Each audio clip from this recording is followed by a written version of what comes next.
But you stay when you three. No, no, not sitting. Here, in the middle. In the middle. A little bit over. A little bit backwards. A little bit backwards. Because the ending is as much as you can do. And you this is here.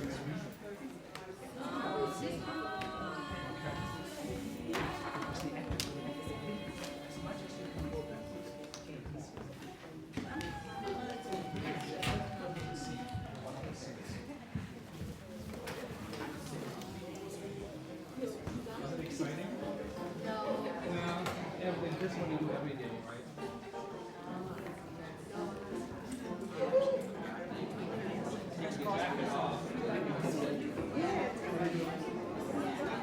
Huh? Or you can put your gloves on your head, whatever you want.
Thank you.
maintaining a process can employ each other.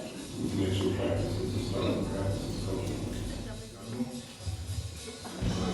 Examples of women sharing what it is that you do, sharing how you do that. There's no way you can ignore Latinos anymore.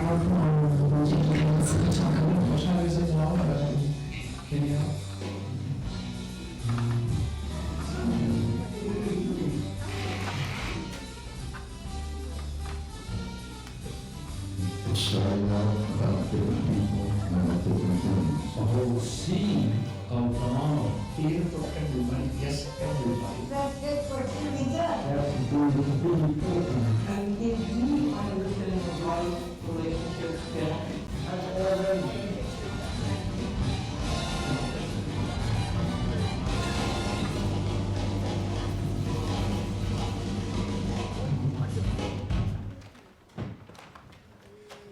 So welcome everybody to the Martin E. Segal Theater Center here, the Graduate Center CUNY, and thank you for waiting a couple of more minutes. Some people are late, also supporters from the National Black Theater who helped us. But I think we're now going to go and start. My name is Frank Henschker, I'm the director of the Martin Segal Theater Center, and together with Antje Oegel, who's my co-director of programs, Antje who's here, we prepared this, what we think will be an extraordinary evening celebrating the art and cultural life and spiritual forces of Yoruba. It's a fantastic project that was developed by the Royal Court and the Young Vic, and we have with us Elise Douglas, who is the mentor of the project. She coordinated all the 5 players. She will tell a little bit more about the project. Just for you to know, she runs a program that is actually legendary in the world for over 25 years. She creates, runs, and develops the International Writers Program of the Royal Court. I think it is without any equals around the globe, and it has done so much for the world of theater, the global world, and for an understanding. So it's a really big honor to have you here. She flew in from London to be with us and also to make sure we do it right. And we did, I hope. So again, thank you for coming. And she will say a very few words, then our director will say some introductory words. The reading will be about 85 to 90 minutes. Then there will be a little panel discussion here. You don't have to stay, but if you want, you come here. Then after the discussion, as a reward, is a little reception in case you stayed here for longer. It is some wine, but I don't think you all can get it. So, but we have water and pretzels, and that's exciting. So now is the moment. If you have a cell phone, take it out, and I'll do the same. And make sure it is off. Sound off. Yeah, is it? Oops. Yeah. Okay. All that. So again, thank you for coming, especially in this busy time and the holidays. We need great theater, but we also really do need a good and great audience. So it means a lot for us that you come here, and I hope you will see the world a little bit differently whenever it comes to Yoruba and after the evening. Elise, give us a little. Just a little. This project started in 2007, more or less, because by sheer coincidence, we were working, as Frank says, we work with writers all over the world, and we had a project in Nigeria, we had another one in Cuba, and we had another one in Brazil. And I always say the project started on a beach in Lagos, where some of the writers said, "Where are you going next?" And I said, "Oh, well, we have a long-term project in Cuba." And they said, "Oh, no, you must tell us about our religion in Cuba, Santeria." And then it moved on where the writers in Brazil actually asked if I could bring some soil from Nigeria to them. And we did all of that. And it took many years, but by 2010, we had the Young Vic on board and the director Rufus Norris. And by 2013, we produced Feast at the Young Vic. And it's absolutely thrilling to see it having a further life here. So thank you.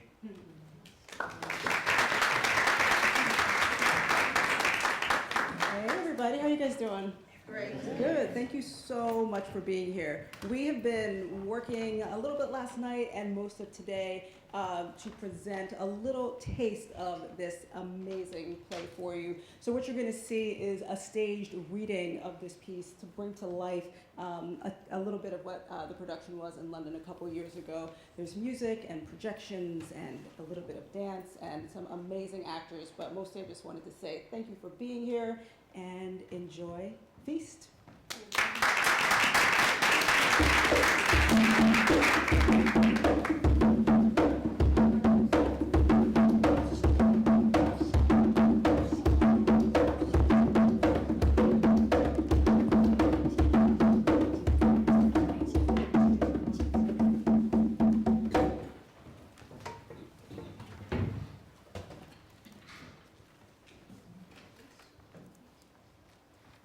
Prologue.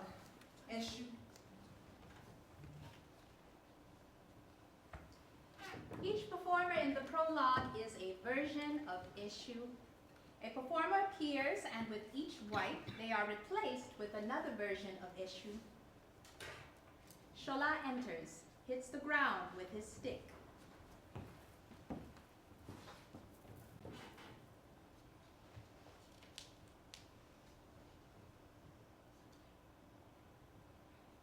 Wipe 1.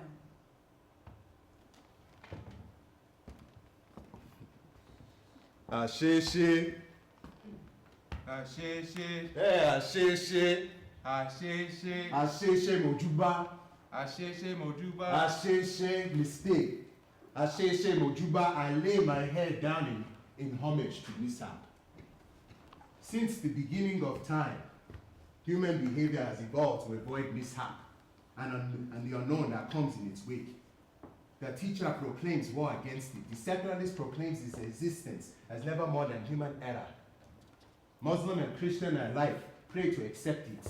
Inshallah, God willing, should mishap occur, then who am I to argue? But in Yoruba, we know that mishappen will happen. The banana skins of life, the uneven paving stone, the email lost in cyberspace, the elephant trampling your chicken, half of your race, being enslaved and forced across the sea, the very inevitability of what's the line? Mishap! You all look very beautiful tonight, by the way. Did they tell you that when you walked in? Yeah. So mishap is a fact of life.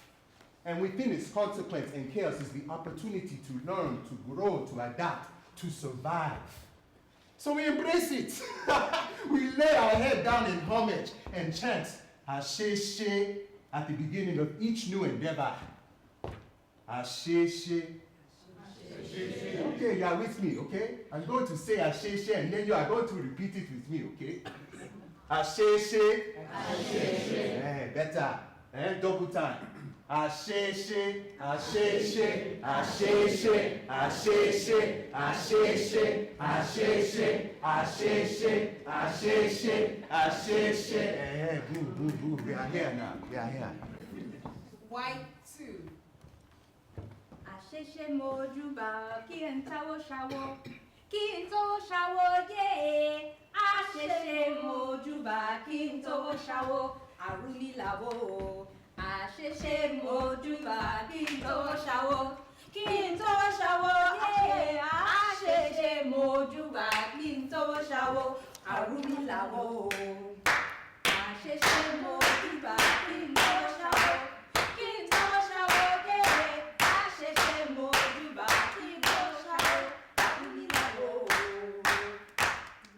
Wipe 3. A performer dances the house egungun, a masquerade dance. It is a visual manifestation of the spirit of the ancestors. Wipe 4. A dancer does the samba carrying a tray of eggs. Wipe 5 and 6. The dancers clear the stage. Young Eshu returns. I am back. You thought I was done with you, eh? Okay, Ori.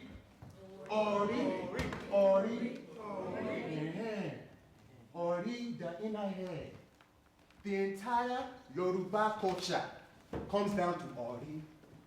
See, your inner head, who you really are, whether you know it or not, the whole of this universal belief system comes down to this concept, Ori.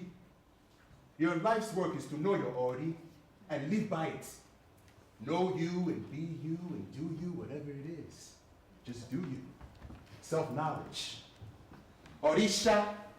Okay, I have to break it down. I'm sorry. Orisha. Orisha.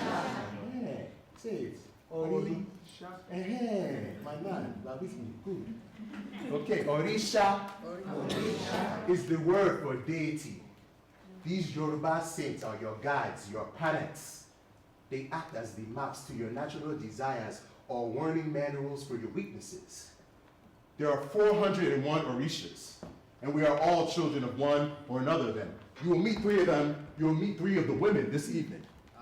Yemoya, Yemoya, Oshun, Oya.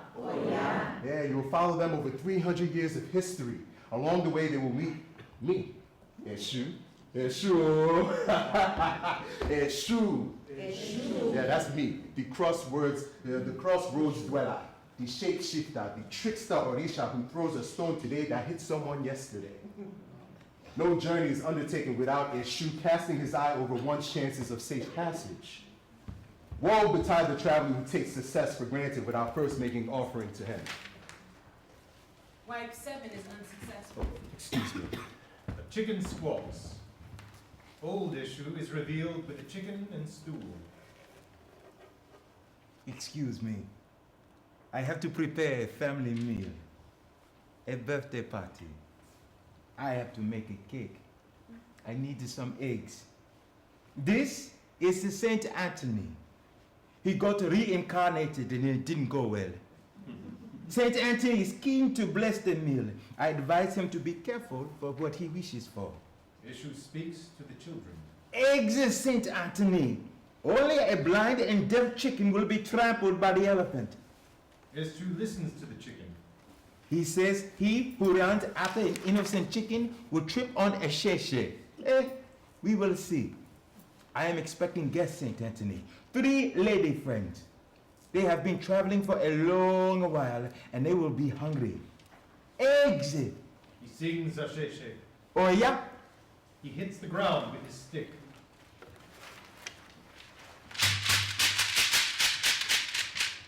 Three proud women journeying from one town to another for a family feast.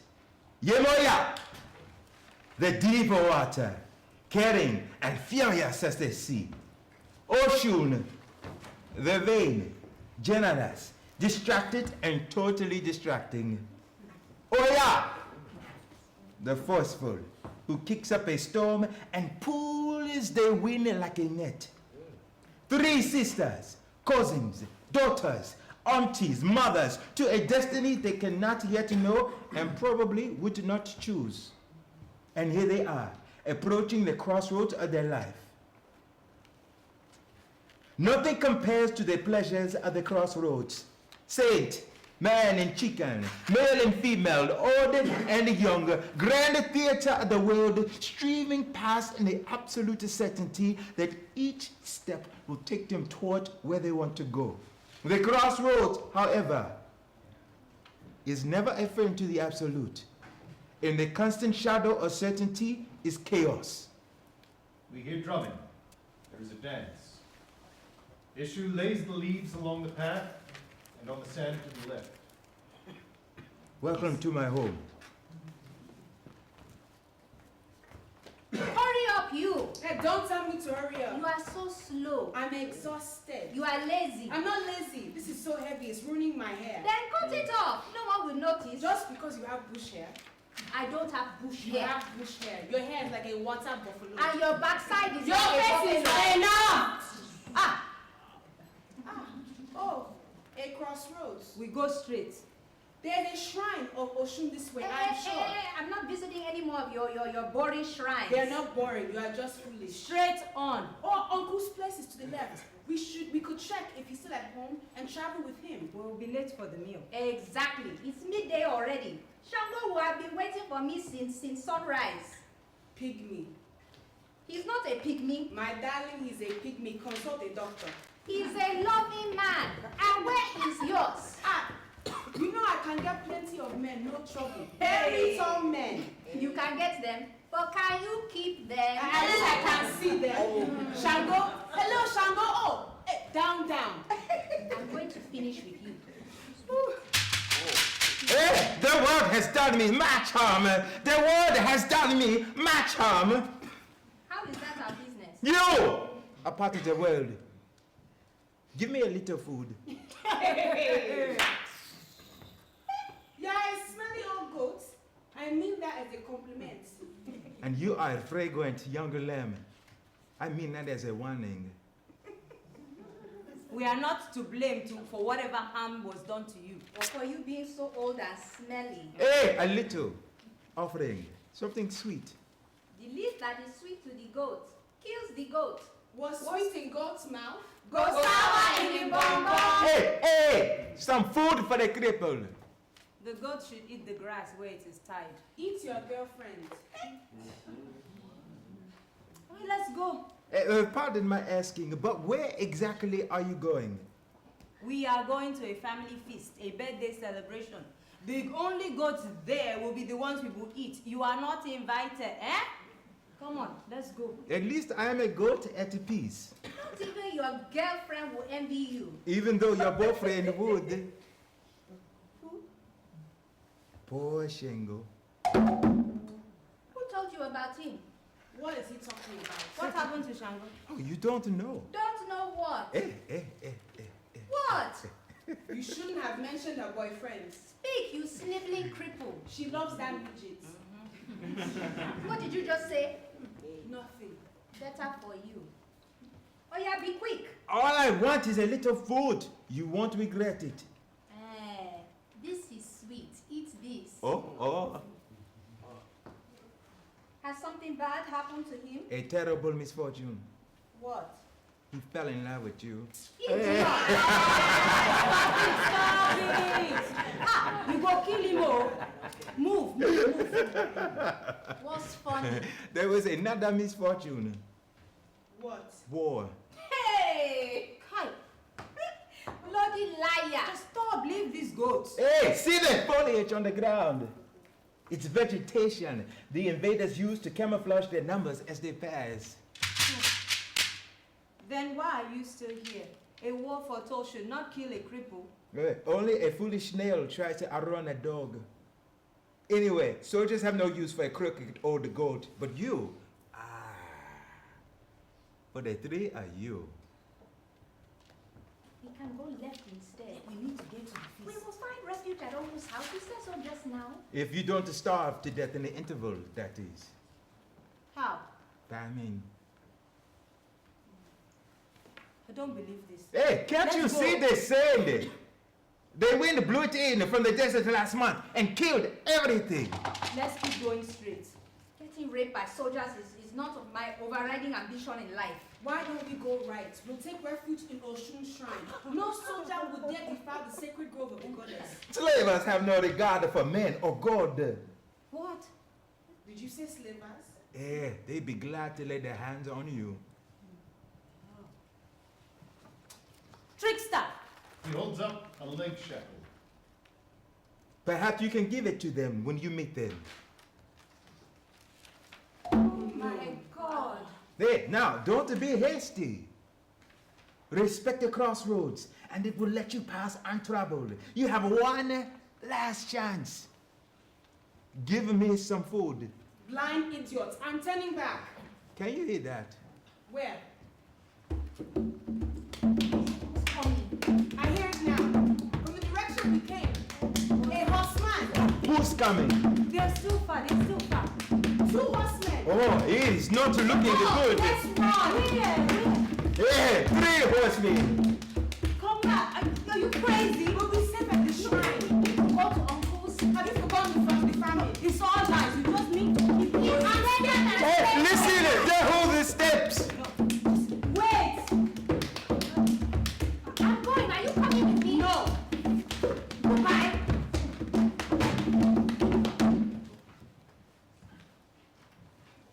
Damn it.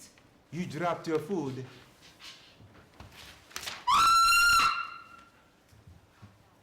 Who are you? Hey, have you forgotten me, sister? Eshu? Eshu? Yemoya backs away as the slavers approach.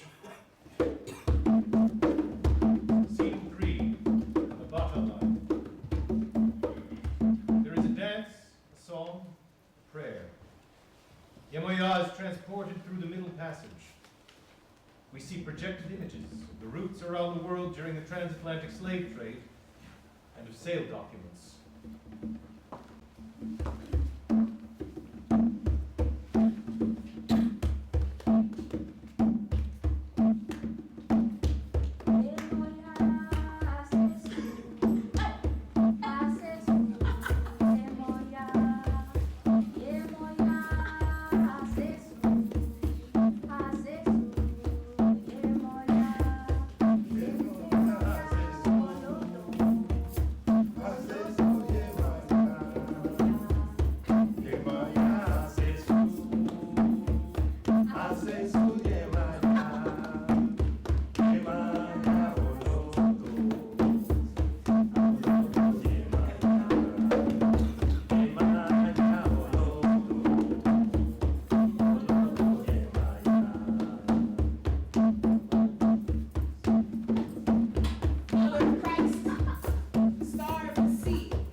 Scene 4, Salvador, Brazil, 1888. May 1888, on the eve of the abolition of slavery in Brazil by the royal decree of Princess Isabel. In a farmhouse, Senhorzinho, a white man of about 30, and Yamanja, a black slave woman of many years. He has papers in front of him. You're free. Don't put your heart in your hand over this. I won't say a word, not a word. I'll hide. Over there by the slave quarters. No one will ask and no one need know. If you stayed, you'd have to start earning wages, you know that? You can just give me food, that's all, that's all. Wages is money. You give me the money, I'll give it back to you. Not money, not housing, nothing. I don't want any blacks planning their riots on my farm, itching to slit my throat. From this day on, all I've got to give any slave is that open door. After that, the field gate, open. Beyond the farm gate, also open. Beyond that, the road, Yamanja. The road, no sheriffs, no patrols. Just the wide open road. And then? And then the world. I've never seen it. Go and see it.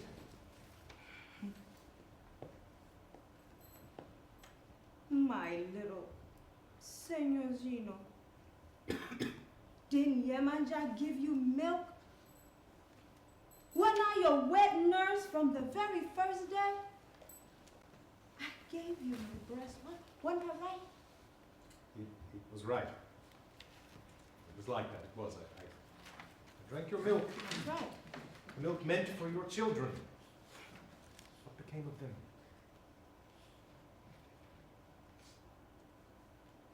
After all this time, nobody knows anymore. No. No one knows. My father sold them all. 4 children in the house. No. That was his law. The milk was left for me alone.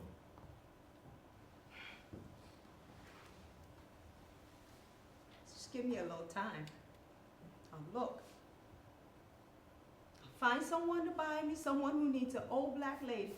Take care of the house, look after the mistress's children, just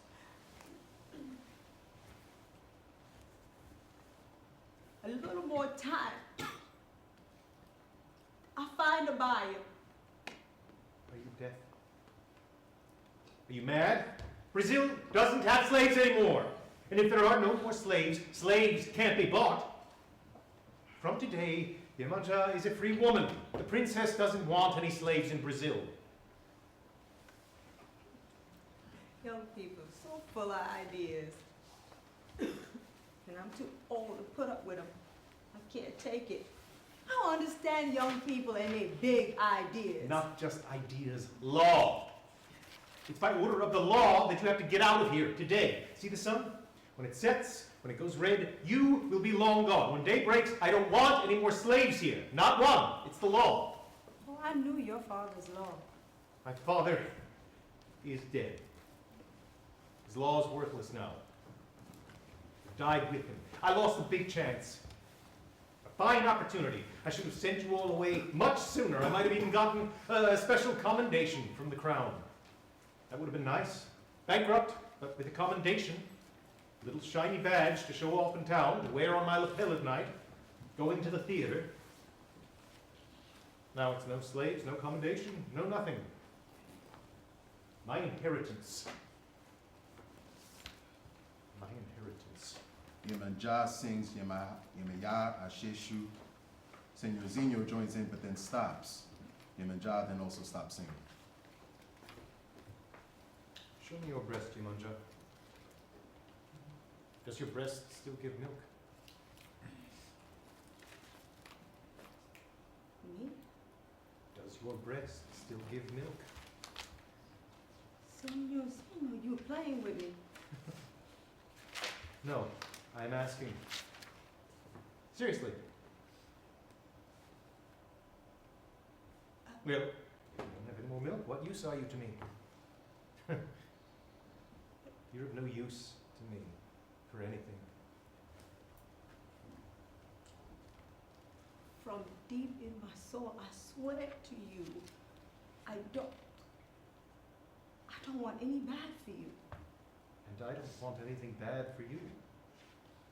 But today you leave the farm.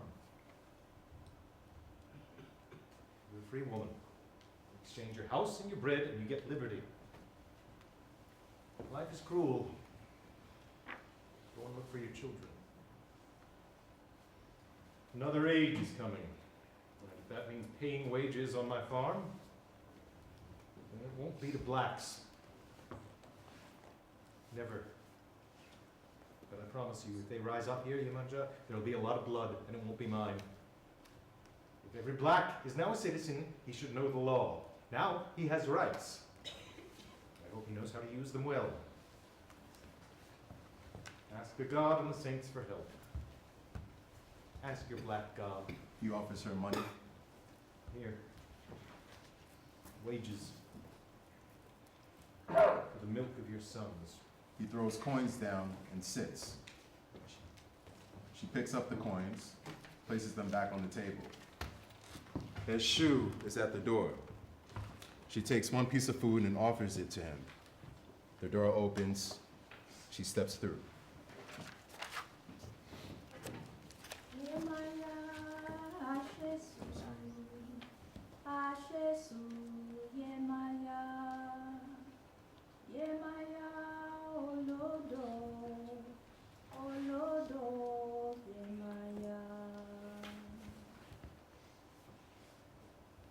Scene 4B, shelter.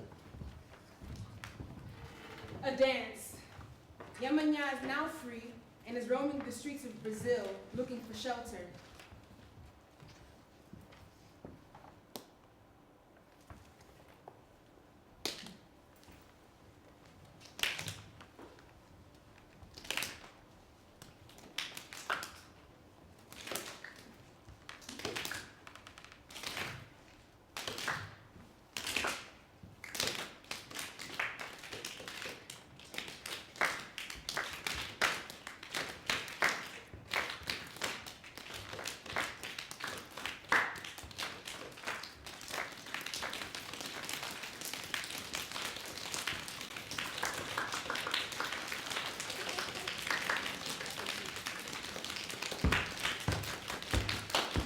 Hey,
Scene 5.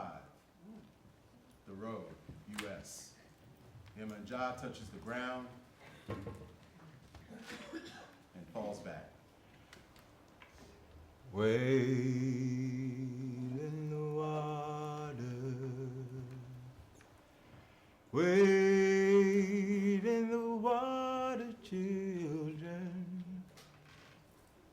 wade in the water, God's gonna trouble the water, wade in the water.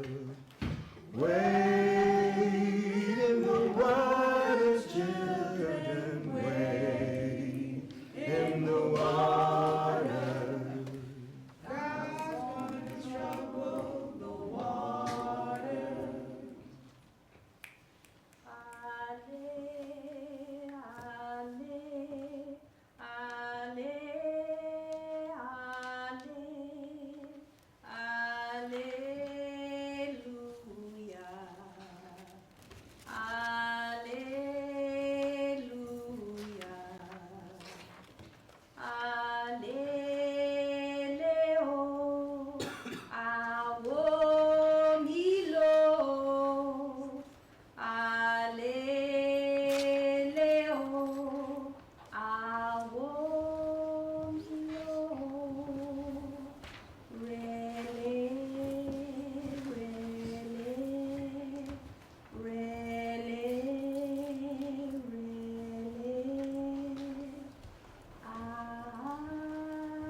Sit down, sisters. Sit down. The road is long and the crossroads many, so sit down in this house of God and rest your weary bones. This is a place where we can all take a shovel from the mountain of Galilee and build our own promised land. Confide in God.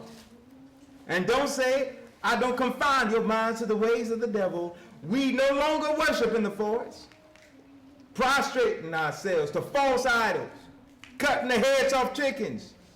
Walk away.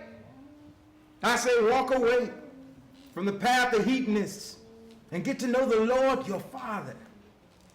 Because a person who doesn't know his ancestors doesn't know his grandchildren. And even the tortoise said that had father been an easily acquired title, everybody would have borne it. Resist these temptations to dance with the devil, because if there is no crack in the wall, the lizard will not. I say he will not enter. The lion's den of the soul is not a playground for goats, and the crocodile that conceives gives birth only to trouble.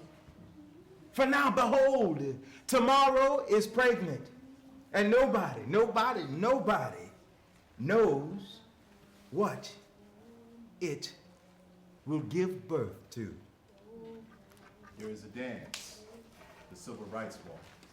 Ain't gonna let nobody Scene 6. turn me around. Nashville, USA, 1960. A Woolworth's lunch counter. Turn me around. Eshu and Oya, both 18, are sitting at a counter, looking straight ahead. Oya gets splattered with ketchup by a white man. Keep on walking, keep on talking, marching on to freedom land. Excuse me. Excuse me, sir. I'm thirsty. Me too. I'm gonna order a tall glass of milk. Don't. But my throat is a dying man wandering the Sahara. Indeed, it seems you both have a rendezvous with life. Keep your voice down.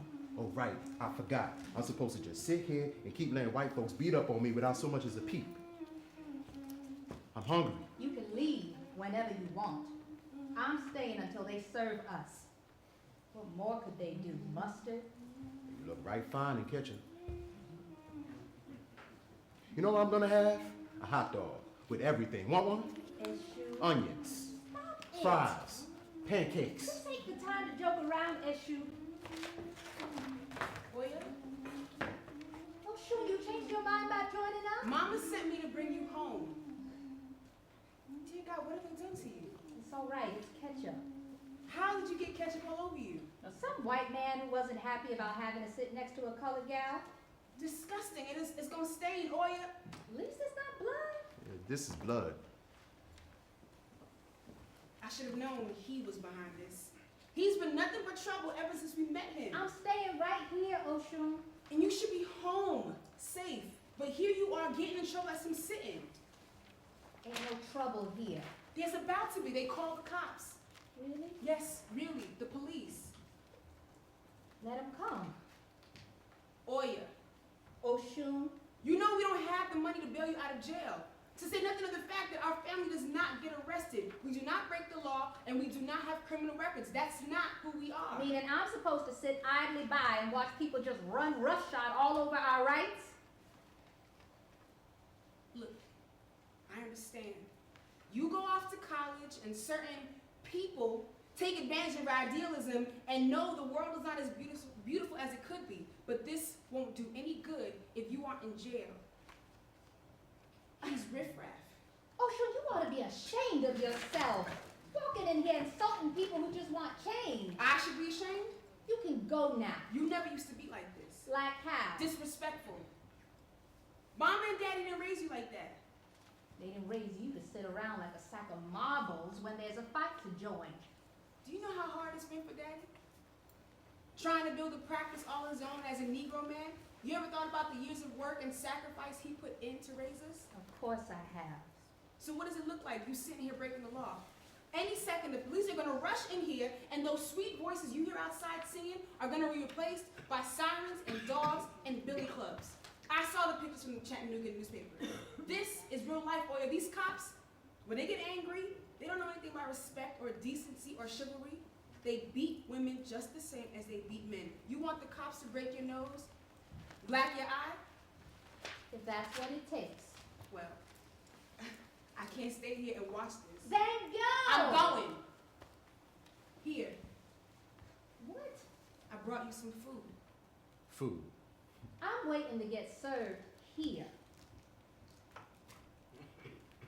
Please come home. I know you think we can all just get along and eventually things will improve.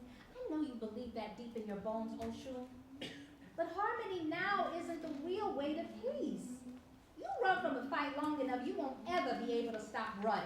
What am I supposed to tell Mama? She'll beat me senseless if I come home without you. You could stay here. You don't expect Why me not? to. If you're gonna get beat anyway. I can't. I don't demonstrate. I'm engaged to be married. Oh, and I suppose we're all just promiscuous degenerates. That's not what I meant. Excuse me, sisters. Oshun, one day you're gonna be an old lady. And people are gonna know you were here. And they're gonna ask you what you did. What you gonna tell them?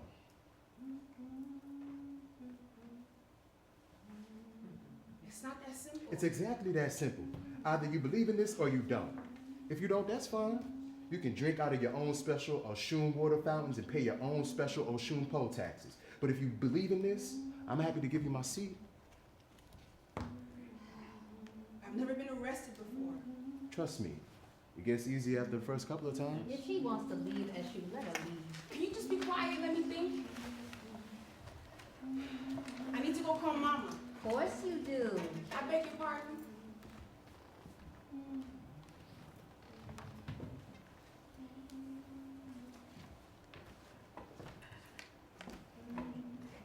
Hello, sister. What about bail? Don't worry about that now. Turn me Where's that shoe? around, turn me That shoe? around, Eshu, turn stop me fooling. around. Alright, Ain't shh. everybody We're gonna just sit turn here and enjoy me the song. around. I'm gonna keep on talking, keep on walking, marching up to freedom land. Sounds of the music begin to mix with the sounds of a growing and violent commotion. Turn me Oya reaches for around. Oshun's hand. Turn me around, turn me around. Ain't gonna let nobody turn me around. I'm gonna keep on walking, keep on talking, marching up to freedom. Scene 7, Identity. We see a series of photographs projected behind Oya Oshun.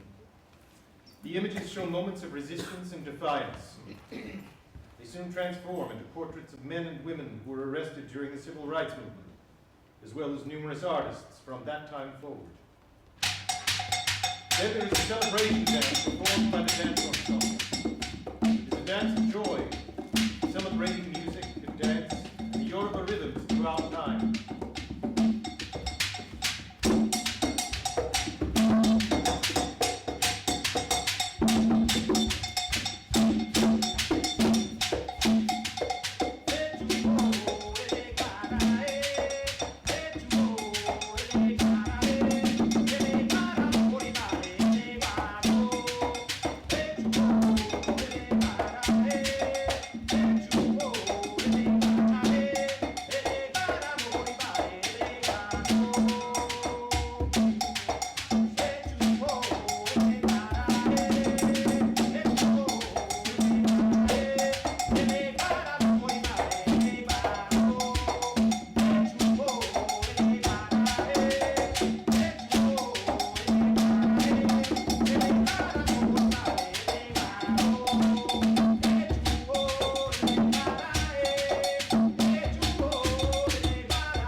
Scene 8, Havana, Cuba, 2008. A modest flag. The bed is rather small for two. On the wall is a calendar with Fidel Castro's face on it. In one corner, on a small altar, says Babalu Aye, watching over every inch of the room. On the altar, there are also candles, cobs of corn, glasses with small amounts of wine, a couple lenses. She is mulatta, around 40. He looks American. They talk. Make yourself comfortable. Much nicer than my hotel. Don't make fun. No, seriously, I like your room. Yamoya pours some rum into 2 glasses, offers one of them to John. This is Cuba. This is poverty. As soon as I get some money together, I want to change everything. Paint the walls white. Oh, I can get a decent air conditioner, a flat screen TV. Ooh. Hopefully, this will look like your hotel room one day. Boring? Nice looking, comfortable, modern. That's all I'm interested in. I'll be back in a minute. I just, have to use the bathroom. Yamoya takes off her heels and goes into the bathroom. John goes up to the calendar and touches Fidel's beard. Be ashamed to change all this. This place is fine, John. Your name is John, isn't it? Yes, Right. John Smith. Ah. Well, I want to spend the rest of my life here. So, I want to make it habitable. Thought you'd want to leave. Then go where? Anywhere abroad? Why? I've heard that all Cubans want to leave. Well, I am the exception to that. That's strange. Why? Because you're Oh, whore. Yes, I am a communist whore. Yemoya comes out of the bathroom wearing a gown that's almost transparent. Don't laugh, I'm dead serious. I am an anti-imperialist whore. You were about to go to bed with the enemy. Exactly. The two of us are going to do battle, body on body, in that bed. The only difference is that you will leave this room $50 poorer, and I'll be able to make a small contribution to my country's economy. So you see, Cuba is beating the U.S. even in bed. And besides, I can't live without the ocean. Yemoya puts out the San Lazaro candles, takes a sheet, and covers the saint with it. Why did you do that? It's not good to take your clothes off in front of him. Why? Forget it. It's complicated. I want to know. I thought you wanted to cool off with me. Is it some kind of secret, the thing with the saint? No, it's not a secret. Ishu is very jealous. If a woman gets undressed in front of him, then later she'll find it very hard to find men. He's a complicated santo. Why do you have it then? I'm his daughter. In the religion, you know? You don't get to choose your parents, they get given to you. Yemoya sits on John, kisses him. He doesn't move. Well, what's wrong? Nothing. You don't want her anymore? I'm fine. Did I do something to scare you? Of course not. Okay, I'm talking too much. I like talking to you. I like you to like doing something else. I like you that way too. You're not excited. Yemoya, Who told you my name? you did? No. I never tell my name until I get paid. Someone in the bar told me you were Yemoya. The place is full of prostitutes. I wasn't the exact best offer there. Why would anyone tell you I'm Yemoya? Because I was looking for you? Yemoya sits up. She takes the sheet off San Lazaro and covers herself with it. No, I'm gonna have to ask you to leave. I didn't mean to give you a fright. You didn't. No, Yemoya. Stop saying my name! And tell me, why the hell are you looking for me? Because I'm bankrupt. And what's that got to do with me? I charge the same like every other prostitute. $50. Here it is. I'm paying you. It's fine. What is this? The crisis. Yemoya. Yemoya takes a machete out from its hiding place underneath the altar. Don't be stupid. I am a black communist prostitute. I've got every reason in the world to mistrust someone like you. I bet your name is even made up to start with John Smith. Do I look stupid to you? What do you think I am, Pocahontas? God's sake, I'm just a normal American who's broke, needs your help. Look, here's my name. Look, John Smith. Loads of people are named John Smith in America. I come in peace. I don't care that you're a communist. I certainly couldn't care that you're black. I voted for Obama. Put that fucking thing away and calm down. Swear that you voted for Obama. I swear to God. Swear on something that matters to you. I swear on my children. How do I know you even got any? I've got their photos in there. Look. Yemoya takes his wallet and is persuaded. All She right. puts the machete back. John Smith. You're not from the CIA, are you? Of course I'm not. Mm-hmm. Tell me what you're doing here then. A friend told me I should. What friend? He was here 3 months ago. He gave me your details and the name of the bar. Do you remember him? The fat guy with a beard? His name is Christopher. Oh yeah, I remember him. He paid me double, didn't even want to have sex, just wanted to talk. Exactly. I still don't understand. How could that guy recommend a prostitute he didn't even blink? I'm not interested in you as a prostitute, Yemoya. What I need is a sanitarium.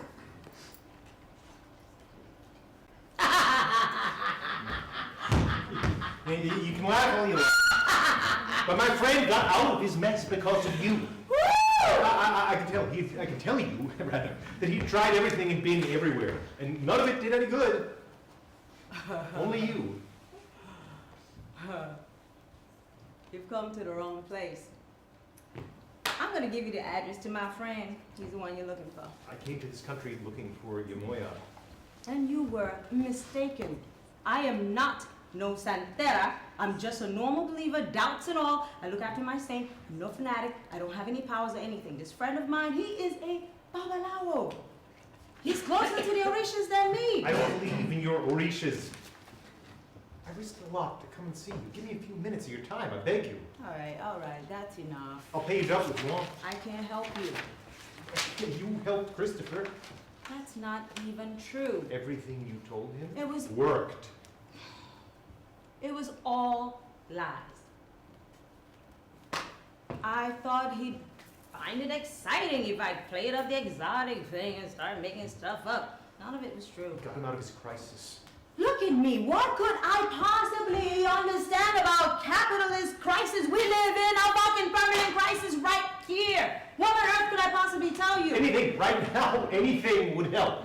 I don't read shells, I don't read hands or any of that stuff. I can't read your future. Ask your saint. John. Try it, at least, no? All right. I'm going to prove to you that I don't have any powers. I'm going to prove to you that he's just a lump of plastic and you can fuck off. I told my mom I'd look after him. I don't believe in him. Still covered him up so he wouldn't see you naked. Yo, it's complicated. Just because I don't believe in it doesn't mean I don't respect the stuff. You don't understand. Just can you stand over there? Yamoya lights her candles. Then she lights a cigar and blows the smoke at the sink. Then she pretends to be in a trance. Ooh, you have 3 children. Yes, I do. I saw the photos in your wallet. I've only got 2 photos in there. I never told you there were 3 of them. Coincidence. I was dizzy. Maybe I saw 3 instead of 2. Carry on. Just to prove to you that I'm making it up, I'm going to tell you that they are 4, 6, and 9 years old. That's impossible. I told you. Of course it's impossible. I'm guessing. That's exactly how old they are. Don't fool with me. You got it right. 4, 6, and 9 in 2 months. Okay, I'm not doing this anymore. Carry on. You're fooling around with me. I swear to God, I'll tell the truth.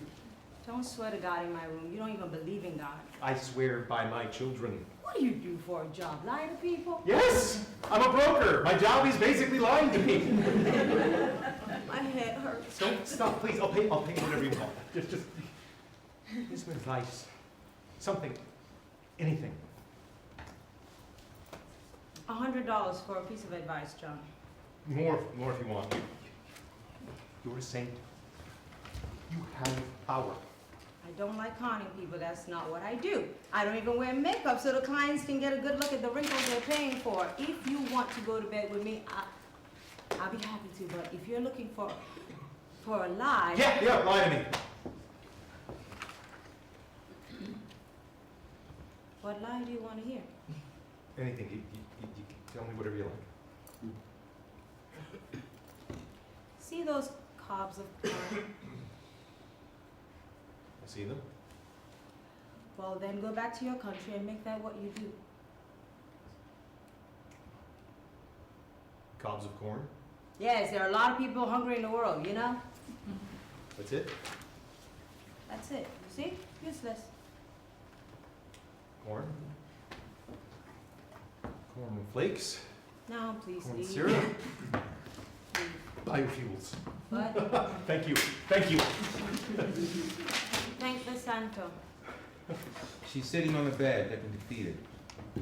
John goes up to the altar, kneels in front of Babalu Aye, takes all the cash he has out of his wallet and places it at the feet of the Santo. Then he stands up.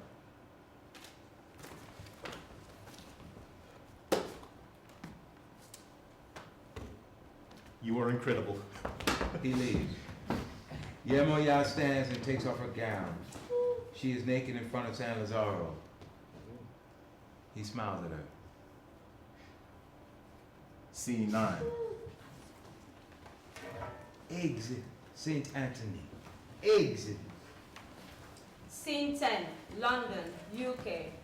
Sean stands with his protege, looking slightly edgy.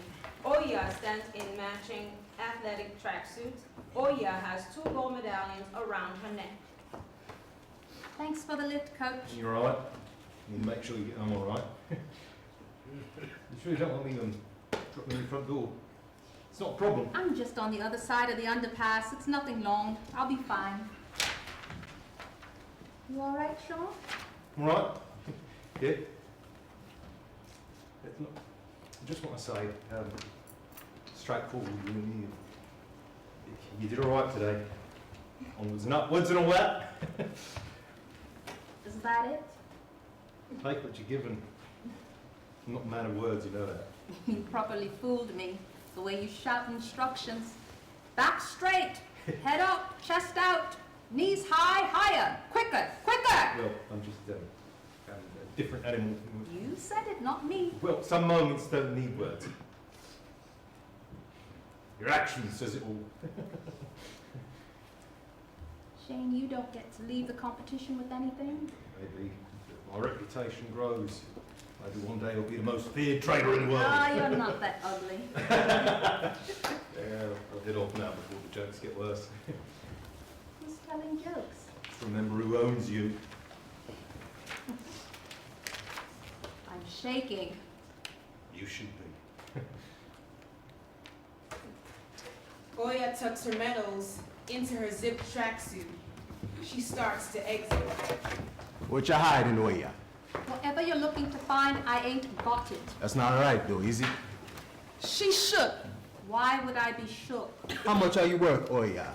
Is that a serious question? Serious your answer? Can't say without calculating sponsorship. You should have asked her how much she weighs. You can't even give me your best price. I'm not selling anything. Are you sure you're not sell out? Not funny. What's this about? I'm just wondering if there's a finder's fee.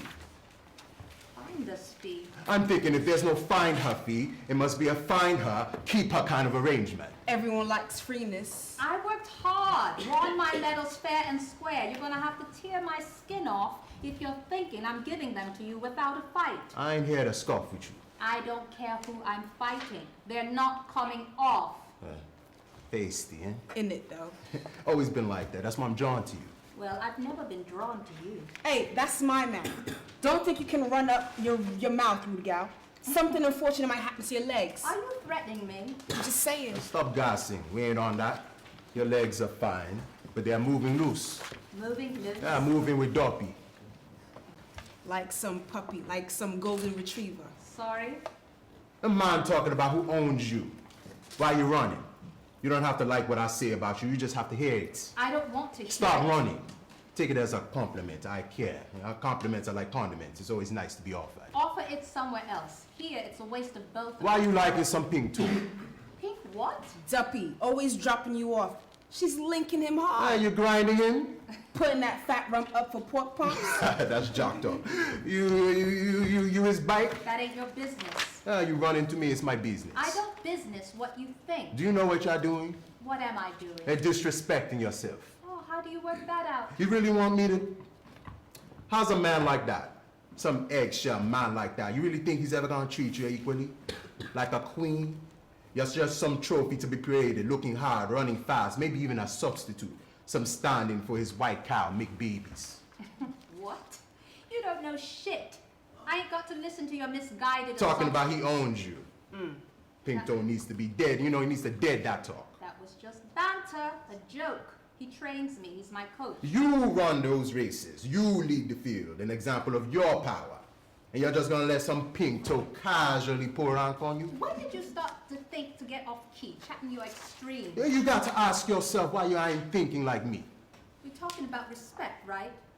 Well, I'm good at what I do, and I know Sean respects me. Does he really, or are you just some prize pony?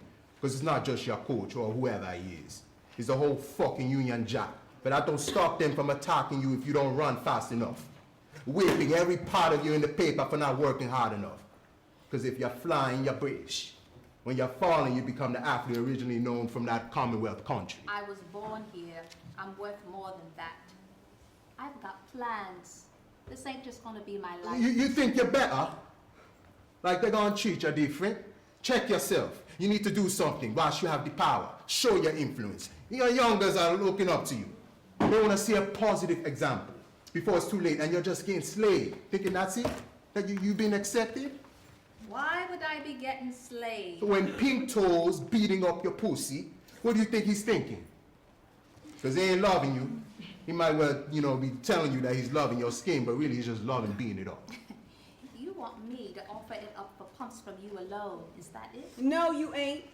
Lakewood don't want no pumps from you. It don't have to be me. Definitely not some Pink Toe. It's not just for a black man to catch you, you get me? What if I don't want no black man to catch it, pump it, walk it, or whatever euphemism you want to use? You ain't for him. Don't you get it? How you just gonna give it to him like it's nothing? Why should I give it to a black man? A black man that doesn't value it. A black man's always gonna have value it. Is that why they brag about that gal that they've just seen to their boys? Or why they're never around to raise their babies? Why you can't find them for dust? Because the blacker the berry, the quicker the ping. BBM, black brothers missing. Because you don't know how to look after them. Hold their attention, make them carry on wanting you. What are you doing if your man stays wanting me? He don't want you. As if. Tell her you don't want her. I ain't never said that.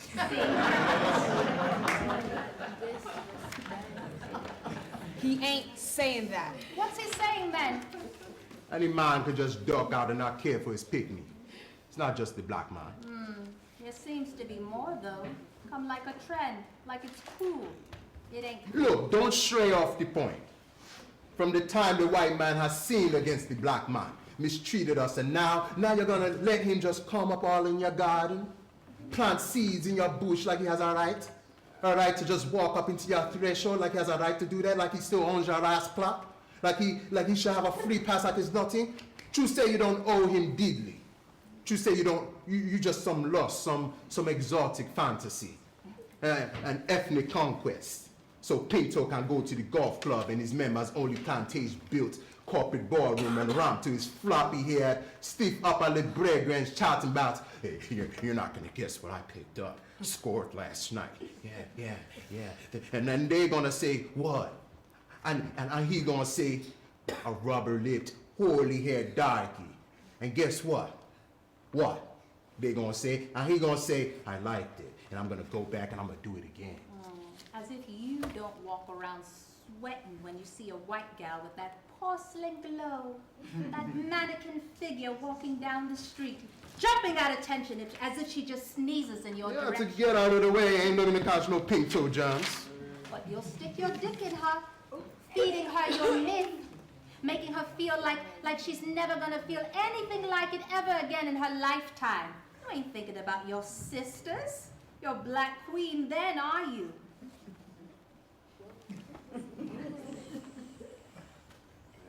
Just look to your own business. Revenge. Revenge? Revenge what? Revenge, all these years of abduction, molestation, abuse, and rape of the beautiful black woman. Get our own back. That's your issue. You know what it sounds like to me? Well, sing it to me, sis. First of all, I don't sing. Secondly, I ain't your sister, so don't think you can come chat to me like we fam. Thirdly, you just ain't got no self-worth. I don't give a shit what you think of me, however you get it wrong. I ain't gonna try and make up excuses for your laziness, your lack of imagination. But stop picking fights where and whenever you want to start something because you ain't getting the attention you want. It's boring. I'm bored. Stick to your girls' weaves of hearing stupidness. You want everyone to like you black, white, pinko, Teletubby, or whoever. So stop thinking the white world is out to get you. And if it is, let it be. Let it be for the right reasons, not because of some dumb movements or second-rate complex logic. You're just a human being like everyone else. Stop caring what other people think of you and just do you. Whatever that is, just do you. And admit that you're attracted to me. And I'll admit that I don't like your attitude. And we can leave it at that. If there's no more to say, I need to get home. The wall and curtain approach her with old Eshu in the door. He opens the door to Oya, and she steps in. It's dinner time. St. Anthony said I would trip on a shea, but I am still standing. Eggs or chicken stew, St. Anthony? The choice is yours.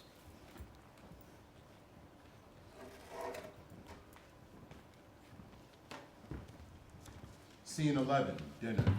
The Eshu sing to welcome the women. The women arrive. Scene 11A, dinner, USA. A large dinner table. Yoruba. I know. The cosmology, it's polytheistic, but unlike, say, Child, race. I'm well aware. You can't really conceptualize it from an American Eurocentric point of view. And also, in the US, it's different than the other regions in the diaspora. Okay, people, the British, they don't really think about that. Well, they claim that it's like a pigeon form of the Queen's English. What is? Black American vernacular. On TV? No. Wait, are we talking about TV? No. As opposed to its West African origins, the syntax, the sentence structure. If they want to claim Ebonics, they can have it. But I don't think your average Brit sits around caring if a black person here says, But Anglophiles I done claim... flown to London or I already flew to London. They're too busy worrying about immigration and Nigerian drug lords, as far as I can tell. So anyway, So, she comes home calling herself a nigger. She says, I am not a multi-purpose African farm raised in America. Our history may have been eradicated by the transatlantic slave trade, as opposed to what I'm thinking, the Chinese slave trade.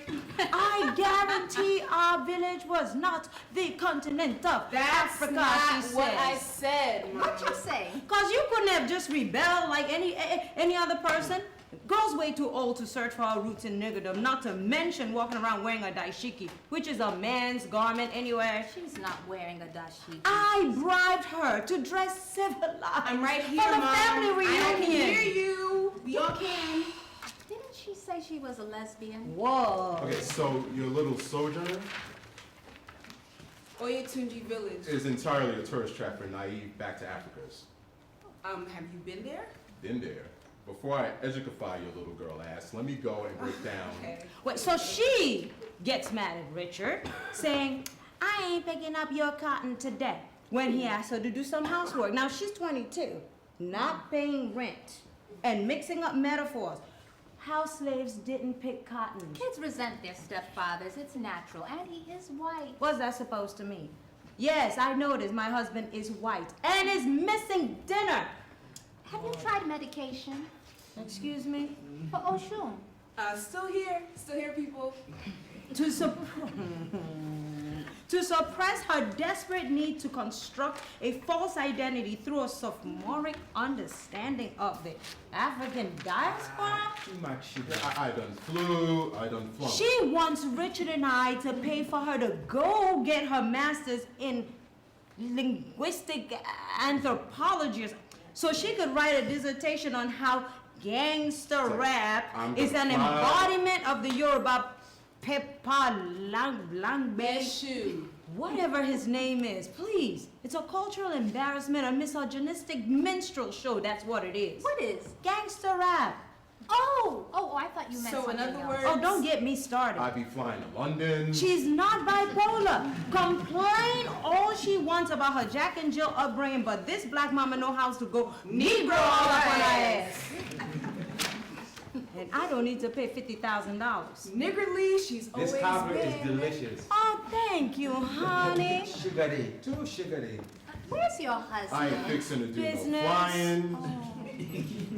Wait, are you quoting my thesis? I mean, you stretch with the patois of the American In Negro. Haiti. Excuse me? You know, not to mention your overall point of view is highly confused. The lexicon is Post-earthquake intentional. rehabilitation. And your punctuation sucks. Okay. Can you believe how long it took Obama to send help? If you had to be callow about it, why not be oral historical? Isn't that your point? And wrap your thesis?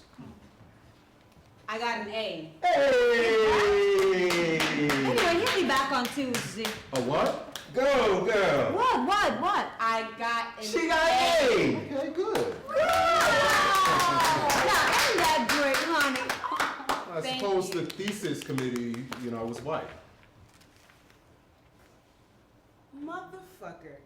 Don't you dare denigrate my mental flair. Your points are fair, I do concede, but validation I don't need. I'm not a multi-purpose African, I am a queen. Linguistic supermodel on the scene, I reign supreme, watch me gleam. Mental beauty's what I scream for, with Rosa Parks I do sit-ins, sitting watching Oprah and Obama moving children. Sojourner Truth calls to me, can't you see? Chewing on indifference won't be. Too sweet, too sweet. I reclaim what was lost overseas, please let me breathe, evoke my original Yoruba deities, Yemoya, Oshun, Oya, the formidable three, not confined to misogynistic ideals of what is sexuality, see?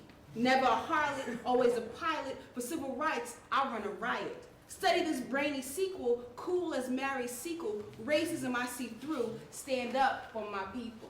Yay! Scene 11, dinner, Cuba.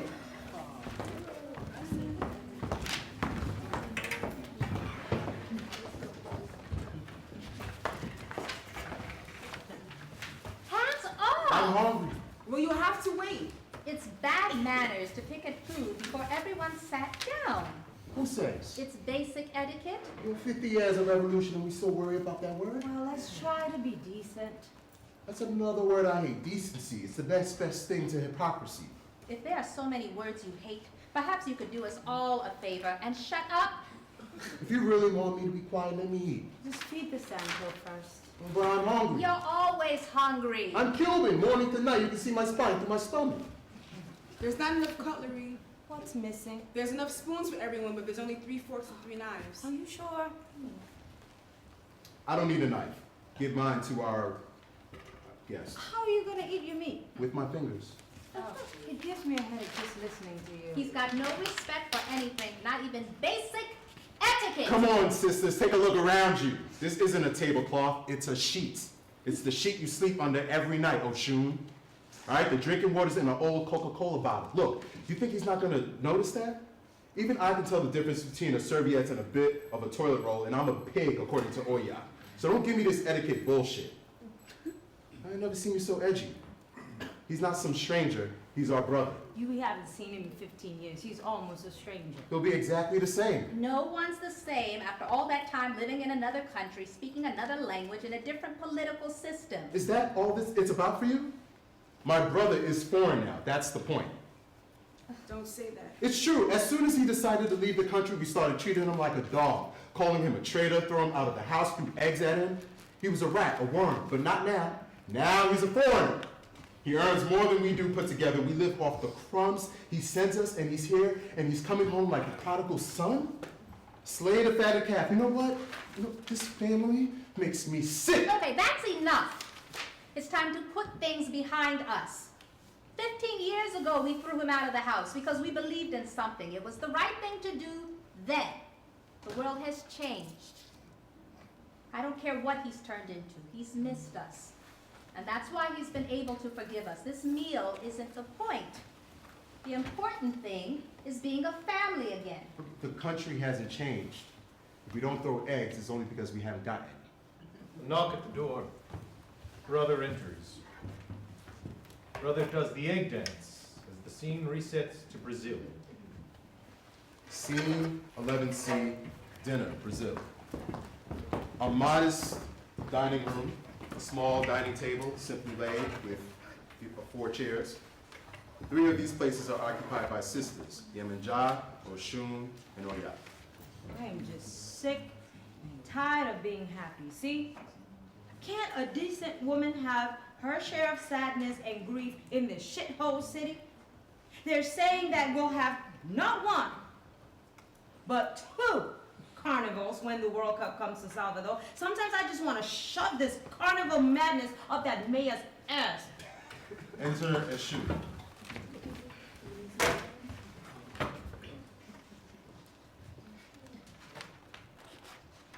I've come back. Son of a bitch. I told you, didn't I? Didn't I say? I've got to get out of here. Let me get out of here now before I kill this bastard. Please? Please what? You You trickster. I'm offering you a chance to resolve this once and for all. Isn't this for the best? Shut up. Let him talk, Oya. Are you really taking his side after all he's done? After what he did to you? To all of us? No. I'm not taking his side. I want to hear what he's got to say. Say something, pig. I don't know. What do you want? Me to ask for forgiveness? Forgiveness for all the shit that happened? I don't know how it all happened. You left the door open and I walked like a dog walking into a church or something. Is that it? I am not a church. Are you a church sister? I'm not a church sister. No. Never been, never wanted to be, and as for the door, it was never open. The door was closed. It might have been the other way around. No, it wasn't. And if it had been, I wouldn't have done it. Oh, come on. You fucking trickster. Hey, what happened, happened. What can be done now?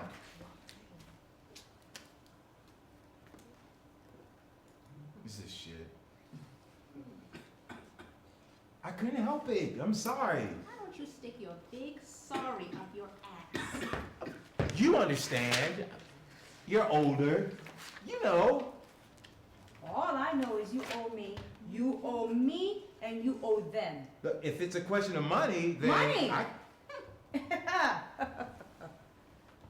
Give me your clothes. Eshu looks at Yemenja as if he hasn't quite understood what she has said. Oshun and Oya look at Yemenja too, but the latter pays them no attention. Get out there, take off your clothes. Money might come into it, but we don't need yours. Just take off your clothes. It wouldn't be the first time. Eshu stands up and moves away from the table. He hesitates.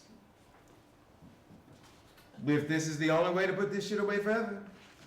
Containing his distrust, he starts to remove his clothes. He takes off his shirt, then starts to remove his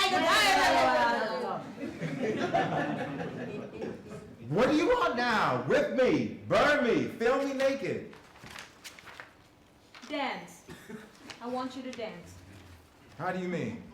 D-A-N-C-E. Don't you know what that is? Up the dance how? Get on with it. His shoe looks around. He looks at the sisters. It's as if he's about to follow Yemenja's order and dance, but he still doesn't do it. Dance! He dances badly. Yemenja stares at him for a time before finally moving towards the door. I'm going.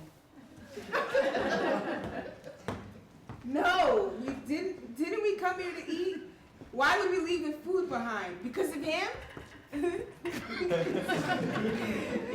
Not today. Oshun sits down at the table. Yemenja and Oya look at each other. Today we eat. Yemenja and Oya go to the table and sit down. The three girls start to eat. As Shu starts to get it on, the girls start to take notice. He climbs on the table. They leave while he gyrates. He realizes they have gone. Scene 11D, dinner, UK. Papa's Day. The rest of the family in their respective places around the table stand up. Baba is sat stooped in a wheelchair. Yamaya slowly carries in a cake with lit candles. Everyone puts on masks. Of Obama, the Queen, etc. Happy birthday to you. Happy birthday to you. Happy birthday, dear Baba. Happy birthday to you. For he's a jolly good fellow. For he's a jolly good fellow. For he's a jolly good fellow. Where is my blessing? It's not time yet. Blow, Papa. Who's that? Would you please take off those silly masks? You don't like it? It's a lovely gesture presided over and recognized by dignitaries. As opposed to us commoners. He's 100 years old. He's not getting a knighthood. He should. It's true, 100 years old. They should be here, celebrating with him. If Papa was still in Trinidad, they would give him something. Give me my blessing. He's on his way. Oh, the yes. Again? Yes. I thought after last year. What happened cashier? He was rude. Oh, let's not drag that up again. I don't want his shadow over today's guest. I was traumatized. What happened? Some sort of bush doctor. Oh, It was a witch doctor, more like. oh, watch your mouth. He wasn't a bush witch doctor. Just bush, spraying water, chatting, slapping people with spinach, the whole shebang. I remember he got a bit wavy. Wavy. He was like an African Richard Pryor, loud, drunk, offensive, cussing people out. Called Mom He smothering. explained himself. He said I was caring and nurturing, that sort of thing, not derogatory. He said some inaccurate things as well. Called Oshun attention seeking. He was rude. He claimed it was part of his foresight, judgment calls on people's nature. Like a tarot, palm reader sort of thing. It's a regular thing. Oh, okay. On Granddad's birthday, a stranger turns up. An invited guest. Whispers to Dad, he says how long he'll live or something. Papa will live forever, isn't that right? You called Oya a reckless homewrecker. You shouldn't attack his sister like that. What? How am I? Are you siding with her? No, just saying it's not nice. Well, we all know what he said about you. Quite a shocking accusation. I mean, talk about it. A womanizing drunk. That's what he said. He said that. I don't care about what you call yourself. You shouldn't be allowed to just crucify good people. I'm a good person. Is he coming again? It's not the same guy, it's a different Babalawo. A Baba what? Babalawo. That means crazy African bush doctor in English. Does not. He's making fun of things he doesn't understand. Doorbell rings. Oh, Uncle. Here we go. This guy coming is a serious thing. Reminds Papa of home. It's not a joke. It's a serious ritual. Baba. My blessing. Yes, I hope you'll be pleased. He's coming highly recommended, a man of great spiritual sense and respect for ancient traditions. He's here to deliver your blessing. He's here to deliver your blessing, and he is Babalawo Ozilomi. Alan enters, dressed in African garment. Hello. Very happy to be with you all this evening. Please, just call me Alan. This is different. Did you just say your name was Alan? Yes. This is exciting. You're telling me. He looks the part. Very African? I feel as if I'm intruding. Oh, don't be silly. You were invited. We were expecting you. Come meet Papa. What is this? Your blessing. No, don't mock me. I'm here to do no such thing. Just to bring you a lafia. I do not welcome this. What did you say to him? Peace. A lafia means peace. Oh, that's good. Isn't it? Peace is good. Peace, Alan. This day has been a long time coming. What does that mean? Onomiji no lati debi. Koto temi. I've been your juriayo. Asheshe. It's not a mistake. This is my culture. In your hands. I didn't hand him anything. Alan prostrates Did I hand him himself. anything? Did you see me give him something? No, I didn't. Alan prostrates himself in front of Papa, touching his right cheek, then his left cheek to the floor before getting up. I know who you are. I am blessed to know who you have always been. Baeshu, Lalo, Okirioko, Kiriogo,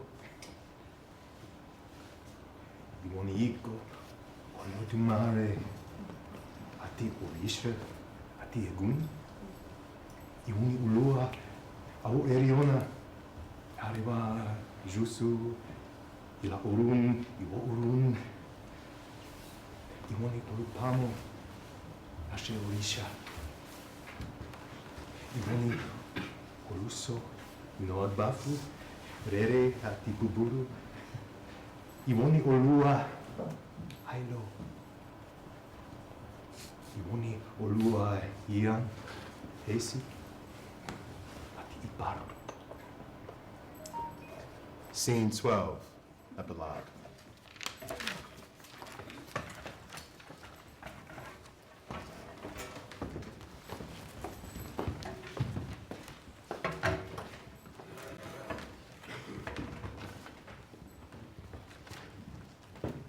If I change my name tomorrow, would my journey stay the same? Hitch a ride on a persona, arriving Hall of Fame. Should I reach a destination far away from me, will there be a hall of mirrors revealed for all to see? You know that all that glitters is not gold, the stories have been told. That all in all will come to she who waits. So within ourselves are we divine, seek a truth and will we find that we are never meant to see what we can be.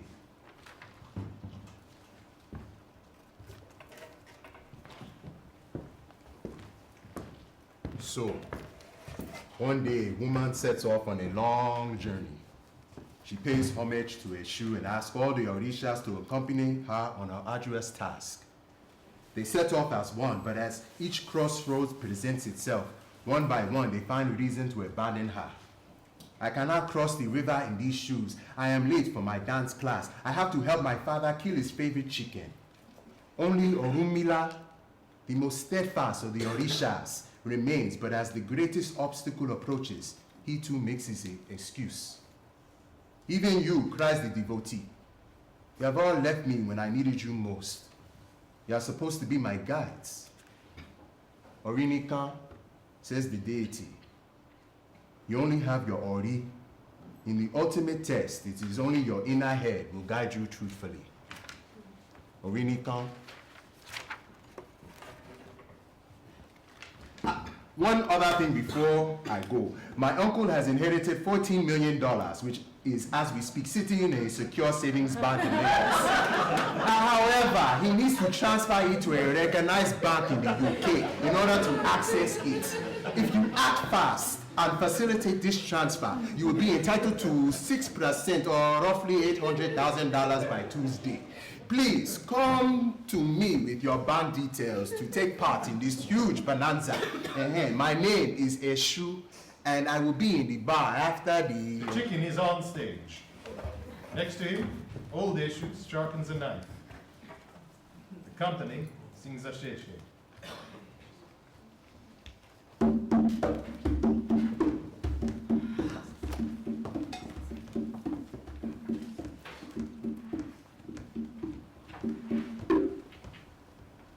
End of play.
So, thank you all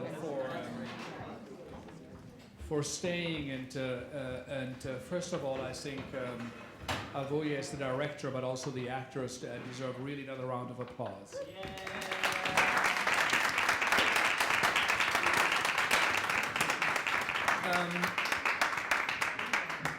Maybe I ask Elise first, what comes to your mind when you see the New York one-day rehearsal of a project you worked over for a year in the UK? Just amazing, and to see your responses is really just shows how this story works everywhere. Tell us a little bit more about the original idea. It's such an unusual a project. Tell us a little bit. You mentioned it, but how did it work, and with what countries, what playwrights? How do you coordinate the? Well, we had playwrights originally from the 3 countries that we'd been working on in this project: Nigeria, Cuba, and Brazil. But we decided to bring in the United States, and because there were so many great writers we could work with, and because we know that there's, that this is really related. And of course, how could we do that and not bring in the UK as well? And there's a huge urban culture there. So in the end, we knew we would go for 5 writers, but the original project had probably between 15 and 20 writers from all of those countries coming over to London on 2 occasions. It should have been more, but we couldn't always afford it, and working together in this workshop with Rufus Norris and myself and musicians. We had a Cuban choreographer, and we had Shola Akimbole who did the music, and Michael Henry, so from Britain. And over a period of time, we had to hone it down to the 5 writers. So Brazil was Marcus Barbosa, Cuba was Junior Aguilera, the UK was Bolahan, and the US was Tanya Barfield, which is a shame because she's in LA, so she's not here. And I forgot one. Nigeria was Rotsumi Babatunde. So in the end, those were the 5 writers. And of course, in weaving the stories, the actors and the director all, managed to put that together too. What did you discover in the process of developing the project that surprised you, that you... I think almost the same thing that surprised me today, that there are just some forces working in this story that's sort of beyond any of us, and that touches all of us. It very specifically touches the journey that was made, and the cultures that have been so deeply affected and have had such an effect on other cultures. But I think anyone who sees this work really respects how much of the story is part of them. And I saw that here. Yeah, so thank you. Rufus, by the way, now became the director of the National Theatre in London, so that is also quite... His god, his Orisha, is a Shosi who has 1 arrow, but always gets a bullseye. So... That is amazing. How was, as the last question, how was the audience reaction in London? How long was the run? Tell us the space where it was done. It was at the Young Vic, beautiful theatre in the main house, and the audience was absolutely packed and full and lively and participating. You can imagine, there was lots of opportunity to participate. So it was absolutely joyful, as well as being a very deep and profound and tragic story as well. Thank you. Avoye, we asked you some time ago, but not too long ago, when to put your teeth into this apple of a play. What was your experience? It's been amazing. It's been such a whirlwind. I mean, for me, the thing I was so excited about is, I feel like we're in this moment in history where we get to kind of put pieces together that feel like they spent centuries getting torn apart. So it's really exciting to be able to think about Yoruba culture, West African culture as a large, and where the bonds between Africa and the rest of the world have been maintained, you know? And I mean, it's so, the kind of classic example of what this means to put everything together. We're having rehearsal today, and Larry, our amazing musician, Max, who's our amazing tap dancer who studied Afro-Cuban music, but who's from Austria, and then our dancer who's from Cuba.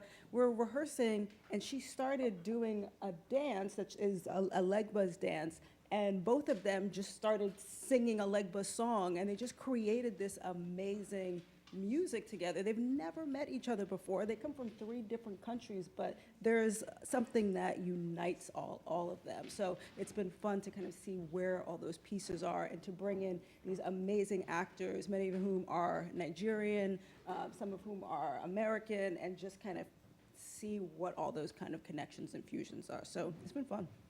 Yeah. And do you have a personal connection also to Yoruba, or how do you know?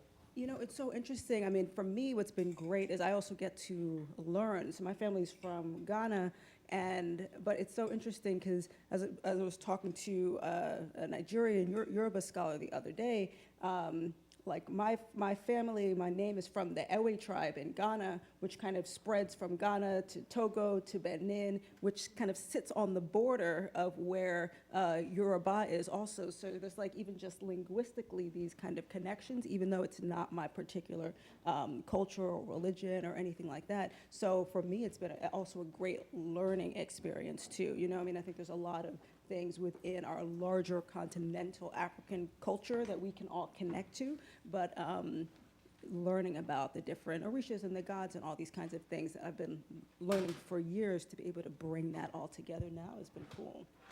Yeah.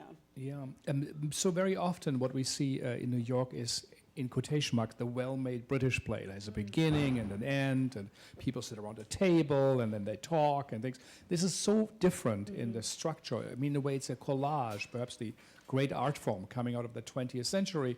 But how do you feel, does the work will theatrically and the dramaturgy of it, would audiences respond to this here? What is your... I feel like actually people can respond to it almost sometimes even more deeply when things are set up in vignettes than when they're set up in a narrative through line, just because the way that we talk and we think and we remember, the way that we have memory is not linear, you know what I mean? So it's really, I feel like all of these vignettes, it's about us capturing the spirit of each of those vignettes and letting those things live together. But I think that kind of floaty nature of it, that feeling of, oh, this thing is present, but it's also ancient. Those two things are living with each other at the same time. So I feel like in a way it feels almost more natural than structuring everything linearly. It's like, it's just our being in a way. You know what I mean? Yeah, absolutely. I do. And I do like the archaeology of the project. It really feels like there was some digging over centuries and taking things out, and the temporality that actually perhaps life force are not linear, like this one dies, and this. Maybe it is a circle, maybe things are connected. And, you know, there is no, history of theater. It was the Greek, and then there was a time nothing, and then the French and the Germans, and then Dada and this, and then playwriting. Maybe, there is something that connects us all on a level, and especially, of course, this project. So it really made me think of the ways how that's a temporality of the modernity or of a culture, and this archaeology could be brought on a stage in such a lively manner. And I thought it is quite inspiring to see, and also perhaps a model for projects about many other subjects, about many other cultures, because there could be the case made. This is if it works here, it could work for others. And perhaps it is a playwriting of a 21st century to go away from the one author and to collage material and still have a dramaturgy. Sade, thank you. Did you just discover that Western culture isn't the only form No, the of linear high form. art? No. Actually, we do a lot here. No. But what I just mean is that what you articulated beautifully is the drumbeat of indigenous cultures around the world. We have been expressing ourselves from an indigenous point of view that has been powerful and that has created, transcontinental languages and rituals and ways of understanding and being that have sustained this globe. And I think that it's brave and exciting that this piece is brought here, because what we can see is that this, and it's reflective of what's happening in the world right now, right? These kind of the coming down of walls, the coming down of colonial thinking, of linear thinking, ways to rethink our well-being and our holistic care of each other, comes from these non-linear kind of indigenous ritualistic cultures and languages that tip the kind of the mainstream art world on its head and creates possibilities for what can be, which is so exciting, and like now more than ever in this day and age, how exciting to have something where you can recontextualize something as traditional as the derivation of some of the institutions that brought this here, with this wonderful folkloric stories that kind of are a quilt of indigenous culture. So what was your reaction to the story, watching it and seeing it? My reaction, that's an interesting question. I will just say this, National Black Theater was founded in 1968, so we kind of tackle a bit of that time period. And what we were committed to when my mother founded the theater was ritualistic theater. She didn't believe in the fourth wall. She didn't believe in art for art's sake, right? So she believed that our purpose for creating art was to create dialogue, to create healing within our communities, and you couldn't do that if you didn't tell your stories from your purview, from your POV. And that if Black folks, in particular, were going to find any liberation in a country that brought them here enslaved, we had to have a past that did not begin at our enslavement. And so that the natural connection would be to the continent. Now, the continent is huge, right? Why Yoruba? And so what I found to be about this piece in particular that was so interesting, what kept popping up for me, and Owoye, you did an amazing job, was that Yoruba culture was like the Underground Railroad, right? This common language spoken on transcontinental ways that created a common language hidden by Catholicism, by colonialism, by all of these things, but its point of preservation was liberation. And we see that from the 1700s to today in this play. And so for me, that was remarkable, to be able to kind of trace through narrative this journey of our liberation by any means necessary. The play did start in the 1700s. You came, I think, a couple of minutes late, but so it is truly, quite a remarkable way of storytelling.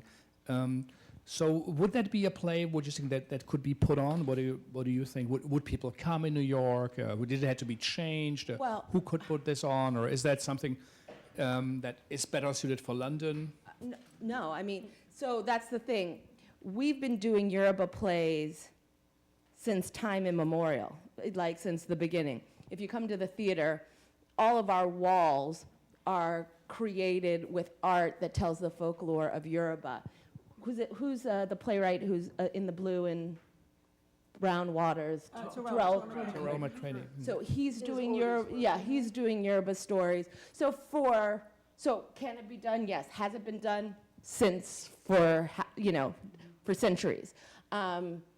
Now, who's the audience? And how do you turn on an audience, a traditional theater audience, to something that may feel less traditional? I think that's the key. But will it work as theater? It worked tonight. It's worked for the last 50 years that we've been doing it. It continues to work in modern playwrights, and I'm sure what you found with all the playwrights that you worked with, that it was an incredible experience that really translated to audiences. But finding the audience that can really appreciate not only the cultural references, but the power of what you were describing in nonlinear ways to perform and look at theater. I think that's what we have to figure out completely.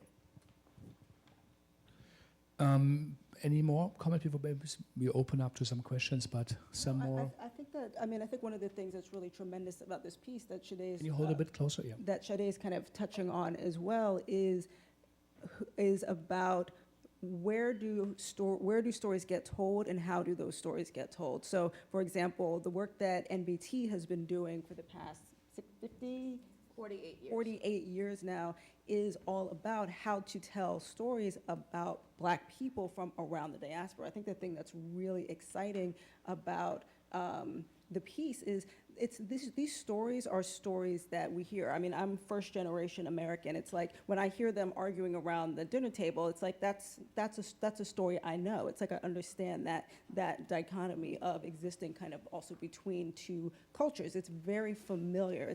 So then it's not about is it understandable or relatable or accessible, but more about where are all these stories going to get told, not that they are difficult to understand, but who is getting to hear these stories and where are the stories getting told. And I think that in a place also where we are, as a country, figuring out how to rewrite narratives, how to rewrite the narratives of who we are in kind of our popular culture, we have to take all of the core of who we are and make sure all the stories are getting told so that we can make sure that we're telling a correct and true narrative of who we are. You know what I mean?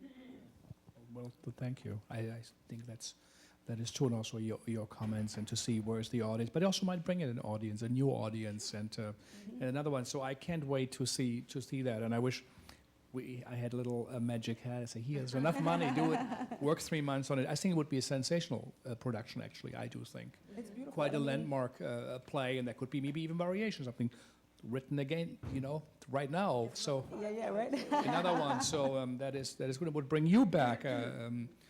Elise is actually a Brooklyn girl, right? And now since 25 years at the Royal Court in London. But maybe some comments or questions from the audience, some impressions. I think that would be very meaningful for Elise and for the direction for you to hear Yeah, it's a great project, but there is a little trap. I mean, it's too early to see if you are going to fall on the trap, but it's kind of like a view of like the African identity from outside. So it's kind of like kind of like a colonial view of African culture. So my question, the segue is, do you plan to do other projects, let's say East African languages and stories, and South African, and because Africa, I think it's kind of like a colonial view that it's like this one unique like block, but it's very diverse and very profound and very diverse. And is the project gonna go there, or you're gonna stay with the Yoruba project? Thank you.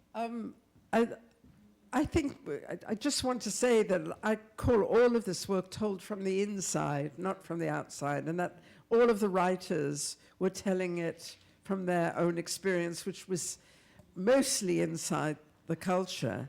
But yes, to answer your question, we work all over the world, and we've just had an incredible project in South Africa with 12 writers working in many different languages. And also, we actually started our work 25 years ago in Uganda in East Africa. So this isn't telling the story of Africa, it's telling a very specific story, but we always say the more specific, the more universal it becomes. I'm just curious why you thought it was not in any kind of, what felt colonial about it? I mean, I don't know about the project, but I don't know if there were more languages.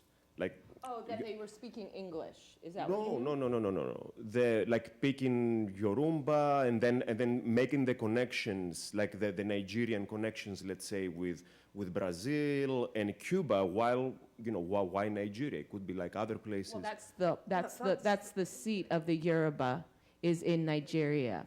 So you can go to Oshogbo, to the bush, go to the Oshun groves. I mean, it is the seat of Yoruba culture worldwide is in Nigeria. And it has roots and diasporic reaches out throughout the continent and throughout Brazil, Cuba, America, Nice. But maybe let's go with you had 1 and then 2 and then 3. Then 4 maybe, yes. So, Thank you. So that was definitely a provocative question. I'm tempted to answer that, but I think that more people have things to say. I want to say, that I really enjoyed the play. So, I thank everybody who was involved in it. I'm a graduate student here in urban education, and I'm particularly interested in linguistics. So I saw myself reflected throughout it. I'm also an initiated priestess in Haitian Voodoo.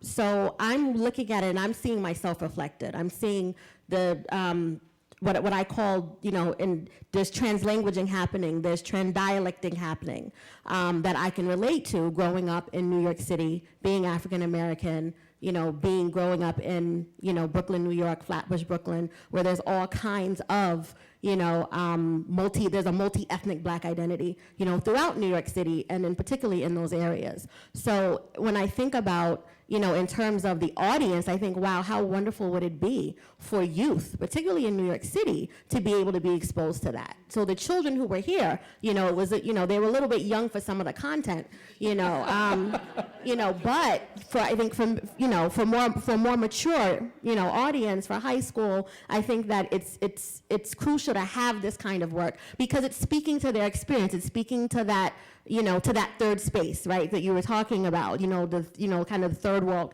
third culture children, right? It's speaking to that identity. So I think it's really important.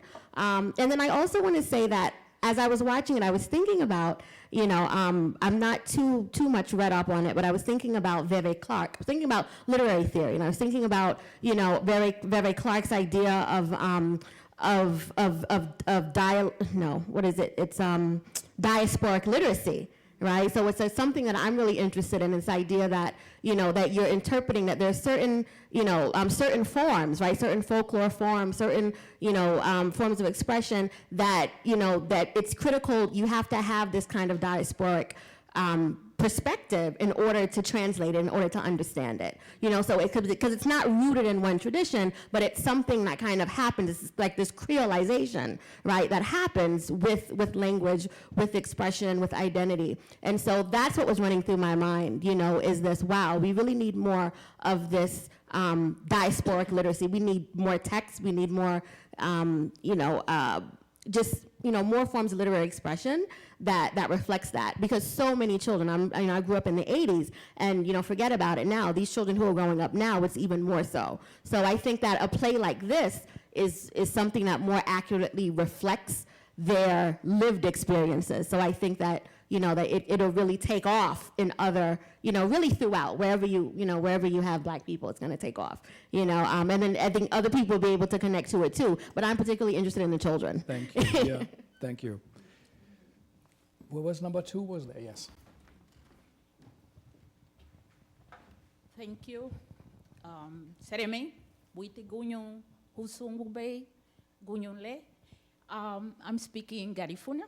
It's a language that my ethnic group from where I come from speaks still, and we strictly connected with Yoruba, of course, because the African from where we descend came to St. Vincent, the Grenadines, where they mixed with Caribbean and other indigenous people, Arawaks, and we are the results, and still my people still lives in Central America, where we develop and still fighting. Something that is very important, I really appreciate of this play, is the fact that it's not resolved. What I mean by that is that you just pick yourself and identify yourself with that because you're looking everybody very well defined, but because you go deep into the spiritual part and you have to find yourself. And I think that is a very important thing for us to connect and not forget the aspect that really holds us. Shade, that's your name. Yeah. You mentioned something that really strikes me very much, is that you said that in order to identify yourself, we have to go to all the aspects of the Yoruba tradition, the religion aspect, and I find that in us, and it's important in order to be strong in this actual time in 21st century, we need to connect and to connect with our identity. And that force, also I saw it in the representation of different deities, is that we as a woman, we represent that. And we need to connect with that. Thank you. Hi, I'm of course an academic and an Africanist, and my work is exactly this. I begin in Yoruba land and I go all over, and I spend my summers between Nigeria, Brazil, Cuba, and the South. And I'm writing, my next book is actually on dramaturgy and on literature and the connections in all of these using the Yoruba paradigms. So I'm very interested in finding out if there's a text, you know, written text that I could use, because I already have the paper in my head that I'm going to write. There is a text, yes. Yeah, and yes. where I can get it. And also, I would love to speak to you more, because I work with an Afro-Brazilian theater group in Brazil, Bando de Teatro Oldum. And they're doing in Salvador. In Salvador, they've yeah. been, you know, one of the groups that have been involved in this project. And I was, this is exactly what they would do, and you know, kind of like bringing that stuff, you know, bringing it all together, you know. And I'm working on translations of the Bando's work, so you know, it's this is really bringing all the work full circle, and I congratulate you on this. It's wonderful. Tell us a bit. What did you see in the play when you watched it? Well, definitely the connections. And the way that the deities are expressed all across the, you know, in the different realms. And even the fact that at the very end you brought in Shango. I was like, well, you brought back to Trinidad, and, you know, I immediately thought of the Trinidadian Baptists, you know, and then, of course, the white priest who's initiated. There's a whole new layer of phenomena that's coming out in the African world. And so it's like, and of course, Asese, you know, Yemoja, the songs and everything, those songs are very pan-African, pan-diasporic. They're songs that are very particular, but those songs in particular that you use, you find them everywhere. Everywhere you go and you travel, those are like the essential songs. Yeah. You know, so there's so much, everything is there, and the characteristics of the deities, it's all there, you know? I have to say, I love the white babalao because, one, you know, you see more and more of it, and it's always when you walk into a room, like, but then when you think about it too, like, so my head is Yemaya, and one of the places that I was raised was in the Oshun Groves in Oshogbo, and if you've ever been, it's a UNESCO sacred site, and it's all carved with new sacred artwork, and the mother of the grove is a German woman, Susan Wenger, who passed away a few years ago, but she was a Oshun priestess, and the artwork that has come out of Nigeria for the last however long, she was really the foremother of protecting and making sure that that work got into the world and preserved. And so I loved that, even that bridge, too. Well, really quick. Well, I'm working basically like in this genre as well, but I'm just starting into it, but from a dance perspective. Yes, and I'm going to do a project this coming like spring. So it's like, that's why I came out to see it. So I really appreciate this is going on, and I would love the text as well. But first I want to say that this particular format of nonlinear storytelling kept me present. So it was very, like what she said, that the children can really relate to it because it keeps you so present, you don't have to think about the past. And you're thinking about the past, you're thinking about your present, you're thinking about your future. And that nonlinear thinking actually like affords us that and like lets us be able to create from this moment because it keeps us right here in the moment, like while it's happening, as opposed to thinking like things are happening in this timeline, but things are happening and right now. So that was really appreciated. But I have a very specific question. It deals with the like toward the end, the last text, when the white Babalawo came, right? And when he spoke at the end, so I was thinking, okay, I would love to know, like have a translation for what he was saying to him. So that was the only part where I was like, okay, I was just very curious. Like I got the point, but then I also wanted to know, like what was being said. Think about it like opera. Really, half the time you don't know what they're saying, but you can feel it, you know. And I think it's powerful that the Yoruba language was being spoken. One of the plays that we developed through our playwright residency was in Ibibio. 30% of it was in Ibibio. So the opening scene is 2 Nigerian women at JFK Airport speaking their native language. And the playwright, who's a Ghanaian, Nigerian, first-generation Nigerian, she made sure that 30% was done in Ibibio because, and this is what I thought you were getting at, was Africa is not a country, it's a continent. And the tongue of our people is varied, and we never get to hear our tongue, right? We hear English, we hear French, we hear all of the derivations of the colonial, of the people that colonized the continent. But to have that moment where you actually get to hear Yoruba, you don't know what it is, but you can feel it. And that's what, and it happens all the time. Opera, it's perfect. It's all in Italian. What the hell are they saying? I don't know, but I love it, and I'm a subscription holder. So. And I think it's just going off of that too, and like all these different things that we're saying about connectivity between places. It's that, like one of the really interesting things in the script, the way that the language is written out to guide the actors is phonetically, so they can hear it. But the Yoruba language is a tonal language, and so when we think about the way language is spoken, and then a language that gets stripped away, but then gets pushed into other things like music, right? So suddenly there's like a new vocabulary, it's like the music has taken over the vocabulary of the voice, and that's something that has pulsed through time, right? So that even someone as a tap dancer, the evolution of that form of dance is all connected to those rhythms. So the things that he's speaking are the rhythms that we feel inside of us. It's our pulse. It's like the way we understand breath and who we are. So even without the words, I think that was the intent probably of having him speak, and it wasn't projected. Exactly. And the sense that this person, there's a truth to him that is connecting to the truth of the Father. You know what I mean? Yeah. I should just add that, of course, the play was written partly in the Spanish and Brazilian Portuguese, and that bit was translated. But so there were many languages involved in the play. Yeah, I was just going to echo what they both talked about in terms of, for me, the flashpoint was the white Babalawo. I was in Cuba yesterday, and I went to a Rumba ceremony, and half of the dancers were white.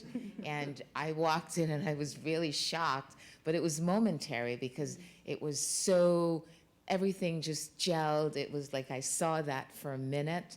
And afterwards I did ask one of the performers, I said, oh, how did you come to do it? And he said, oh, a British guy too. And he said, oh, I just took 1,000,001 classes, that's all, But it was with so much ease and just a communication between, all of it. And it was really impressive for me, and I really actually liked that about the ceremony, that they were really, that the language of the dances and the culture and was sort of transcended all of that, right? Which you don't see here as much, which is, I think was beautiful for me. And seeing it there, just sort of, again, with the white guy, just sort of brought it alive. And not to say that sometimes that is problematic, right? Like it's not, and what was great about that scene was everybody had a different reaction, and ultimately the blessing was recognized by the elder, and that's what really mattered. But that dynamic can be troublesome. It's not all gravy. I just wanted to add that many of the people I've talked to over the years, one of the things they talk about is how Africa is colonizing everybody, and how, in fact, the powers are being inverted through the spiritual paradigm.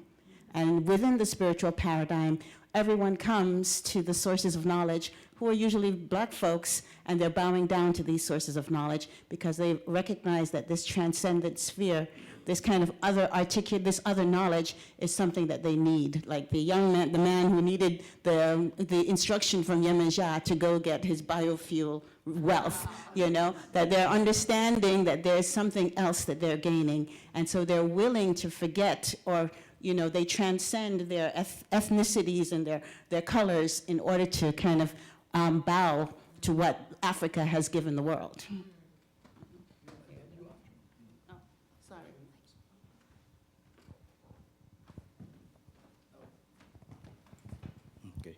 Okay, thank you.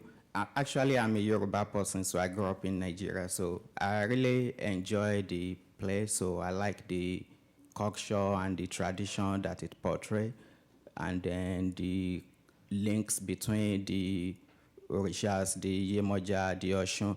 And I think one thing that, that was missing, we didn't see, Ogun, which is a very important Orisha in Yoruba land, as one of the, characters there. And also towards the end, I think instead of Babalawo, revealing something, or, it should have been Orunmila. So, because he's the grand priest. So, and I think another scene, maybe in the play, Kola Nut also play an important role in Yoruba land, and I think maybe that one could have also set certain stage, maybe when you are talking about Ori, for example. So Kola Nut will have been an important symbol that can be used, so in that regard. So I really enjoy it. I think it's really good. And so many difficult choices to make, because there were, but I agree that Ogun is a very important deity to. But I think that there's also something to be said for breaking from tradition, because you're right, you're absolutely right. And I think that when you start to link the tradition with theater, and especially, I don't know the playwrights, but a lot of first generation have one step removed from the tradition. So they may not throw kola nut, but they understand who's the Orisha for their head. And I think it's important to start telling also first generation stories of how their culture got translated through that third experience. So you're absolutely correct about the symbols and the way the tradition is traditionally practiced. I also want to add that there's something very exciting about the modernity of the transatlantic translation of tradition. And of course, to focus on the women, that was a decision that all the writers made, that they would choose the three the strongest female deities. So. I was excited to see the children here. I think that was, I was just so sad to see them not here for the Q&A, because they could have really given us an insight into their culture. In the late 90s, I helped develop the New York City Board of Ed Project Arts website, and one of the things that I tried to do, and we did, was try and look at where the kids were coming from and what their interest was. And what was their interest but music, language, fashion, and sex. And so, but a lot of their culture, especially the black kids, came from Africa, and they didn't know that. So one of the things that we were trying to do was show them their language and their music, that it came from there, so they would have roots, because many of us don't have roots, whether we're black or wherever. We come from some other place. And I loved your comments about what I call experiential storytelling, the nonlinear storytelling, because that really engaged me. And I love that it was in the middle, because we felt like we were not just we versus them. And I think that's one of the things that's there. The question is, how do you bring this to young people? and revise it so that maybe they catch on and want to learn more about their culture? I mean, at National Black Theater, we've done Orisha plays forever. I think the folklore of Orisha plays and indigenous cultural plays just lends itself to young people. But our founder, my mother, Dr. Barbara Ann Tier, the point of putting on these kinds of productions were our first ensemble, like our opening company, were all teenagers. I mean, now they run the show and they're elders, but it started out to give youth an identity in this country that gave them roots past their enslavement. I would like, maybe Frank, if I last can one. just add really quickly too, I think that, I think the really interesting thing about a piece like this is because it's something that we don't see very often, I think we're tempted to frame it as something outside of ourselves when it's not, when it's something that's very integral to who we are on every level. So in terms of, I think bringing young people in, bringing all audiences in, it's about just making the connection of who we are fundamentally as people, rather than, I always think this about Shakespeare. People say, oh, they feel like it's something outside of themselves. It's not outside of you. It's talking about something very essential to human nature. And I feel like that's the thing that this play captures too. It's like, what is what's the way that we're all connected? Not that we have to reach outside of ourselves to access something. How does it affect us at our core, I would like to ask, but one of our actors, how did it, maybe come a bit closer here, and Yu Chen can give you a mic, but how did it feel to be asked to be in the play? What did you expect, and what came out of it, and so what was your experience? Actually, I'm going to try not to cry. So, it was very emotional for me, and surprising, because I have been in Washington State, actually, doing a teaching artist residency out there, and I have a 2-month gap, so I came to New York. And then I think the day after I landed, I got an email from Aoye, like, would you like to be in this reading? I got your contact from Chinyere Anyanwu, who is a really phenomenal casting director who really does a great job of staying in touch with actors of African descent, usually first-generation African American. And it's been emotional for me because first of all, I'm sitting in this room, and I think for the first time in my life, I'm realizing that, I'm Yoruba, and I'm first-generation Nigerian American. And growing up, I grew up in New York City, and I would meet people who were first-generation Caribbean American, first-generation Puerto Rican American, first-generation Dominican American. And I always felt some sort of tie to them, but I never knew exactly what it was. And now I'm 30, I'm gonna turn 31 on Wednesday. And just being back in New York, and specifically being in this room, I'm seeing people who are from St. Vincent, and I see the Yoruba in them, Haiti, and I see the Yoruba in them, and Trinidad, and I see the Yoruba in them, and it's like, whoa, Yoruba is, most people, there's a lot of people who are Yoruba, it's not just Nigeria anymore. So now I feel like, okay, I've got these cousins across the world, and that's why all these years they've been somewhat speaking to me spiritually. It's also emotional for me because when I finished reading the script, I was reminded of a romantic relationship that I was in. It was my first relationship, and it was with a man who was Igbo American, and he was a little bit older than me, and he practiced capoeira. And so he would tell me these things about Ifa, and I didn't know anything about Ifa.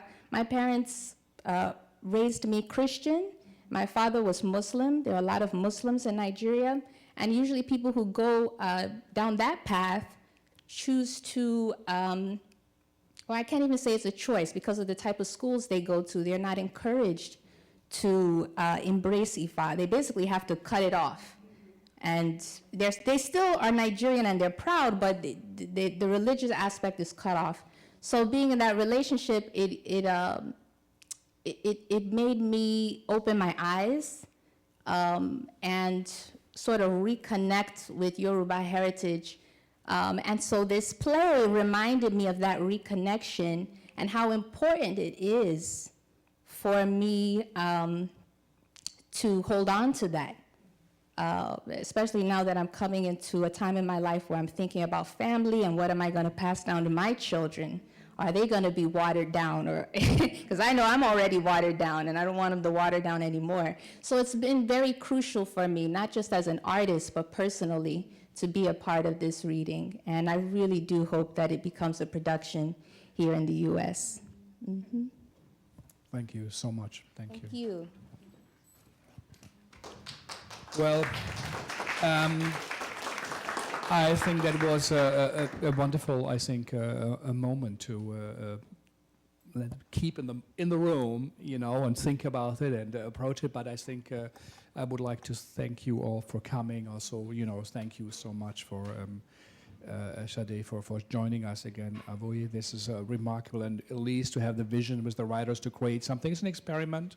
You never know how do things work out. Do they come out? It's very courageous. And I think you found something in there, and it is really our hope that it works out. So perhaps if you know people and who are in the position to make decisions, you know, tell about the story, or maybe somehow you do your own work, or, you know, include it, whatever it is. But I think this was a remarkable evening. I'm so honored and proud that we could do this here at the Segal Center. I was this summer in Sao Paulo, and I saw the Afro-Brazilian Museum, and you had told me about the play, and it was such a world, something that spoke to me, and that we now finally should do it, and I'm really, really honored. And also thanks and for Antje. I said, no, it's not possible. Yeah, she said, Frank, forget about it, you can't do this. I said, it's got music, dance, how yeah. can you do it as a reading? And I said, that's a good reason to say, yes, we can, but, so we went back and forth, and she said, but you have to watch the DVD at least, yes.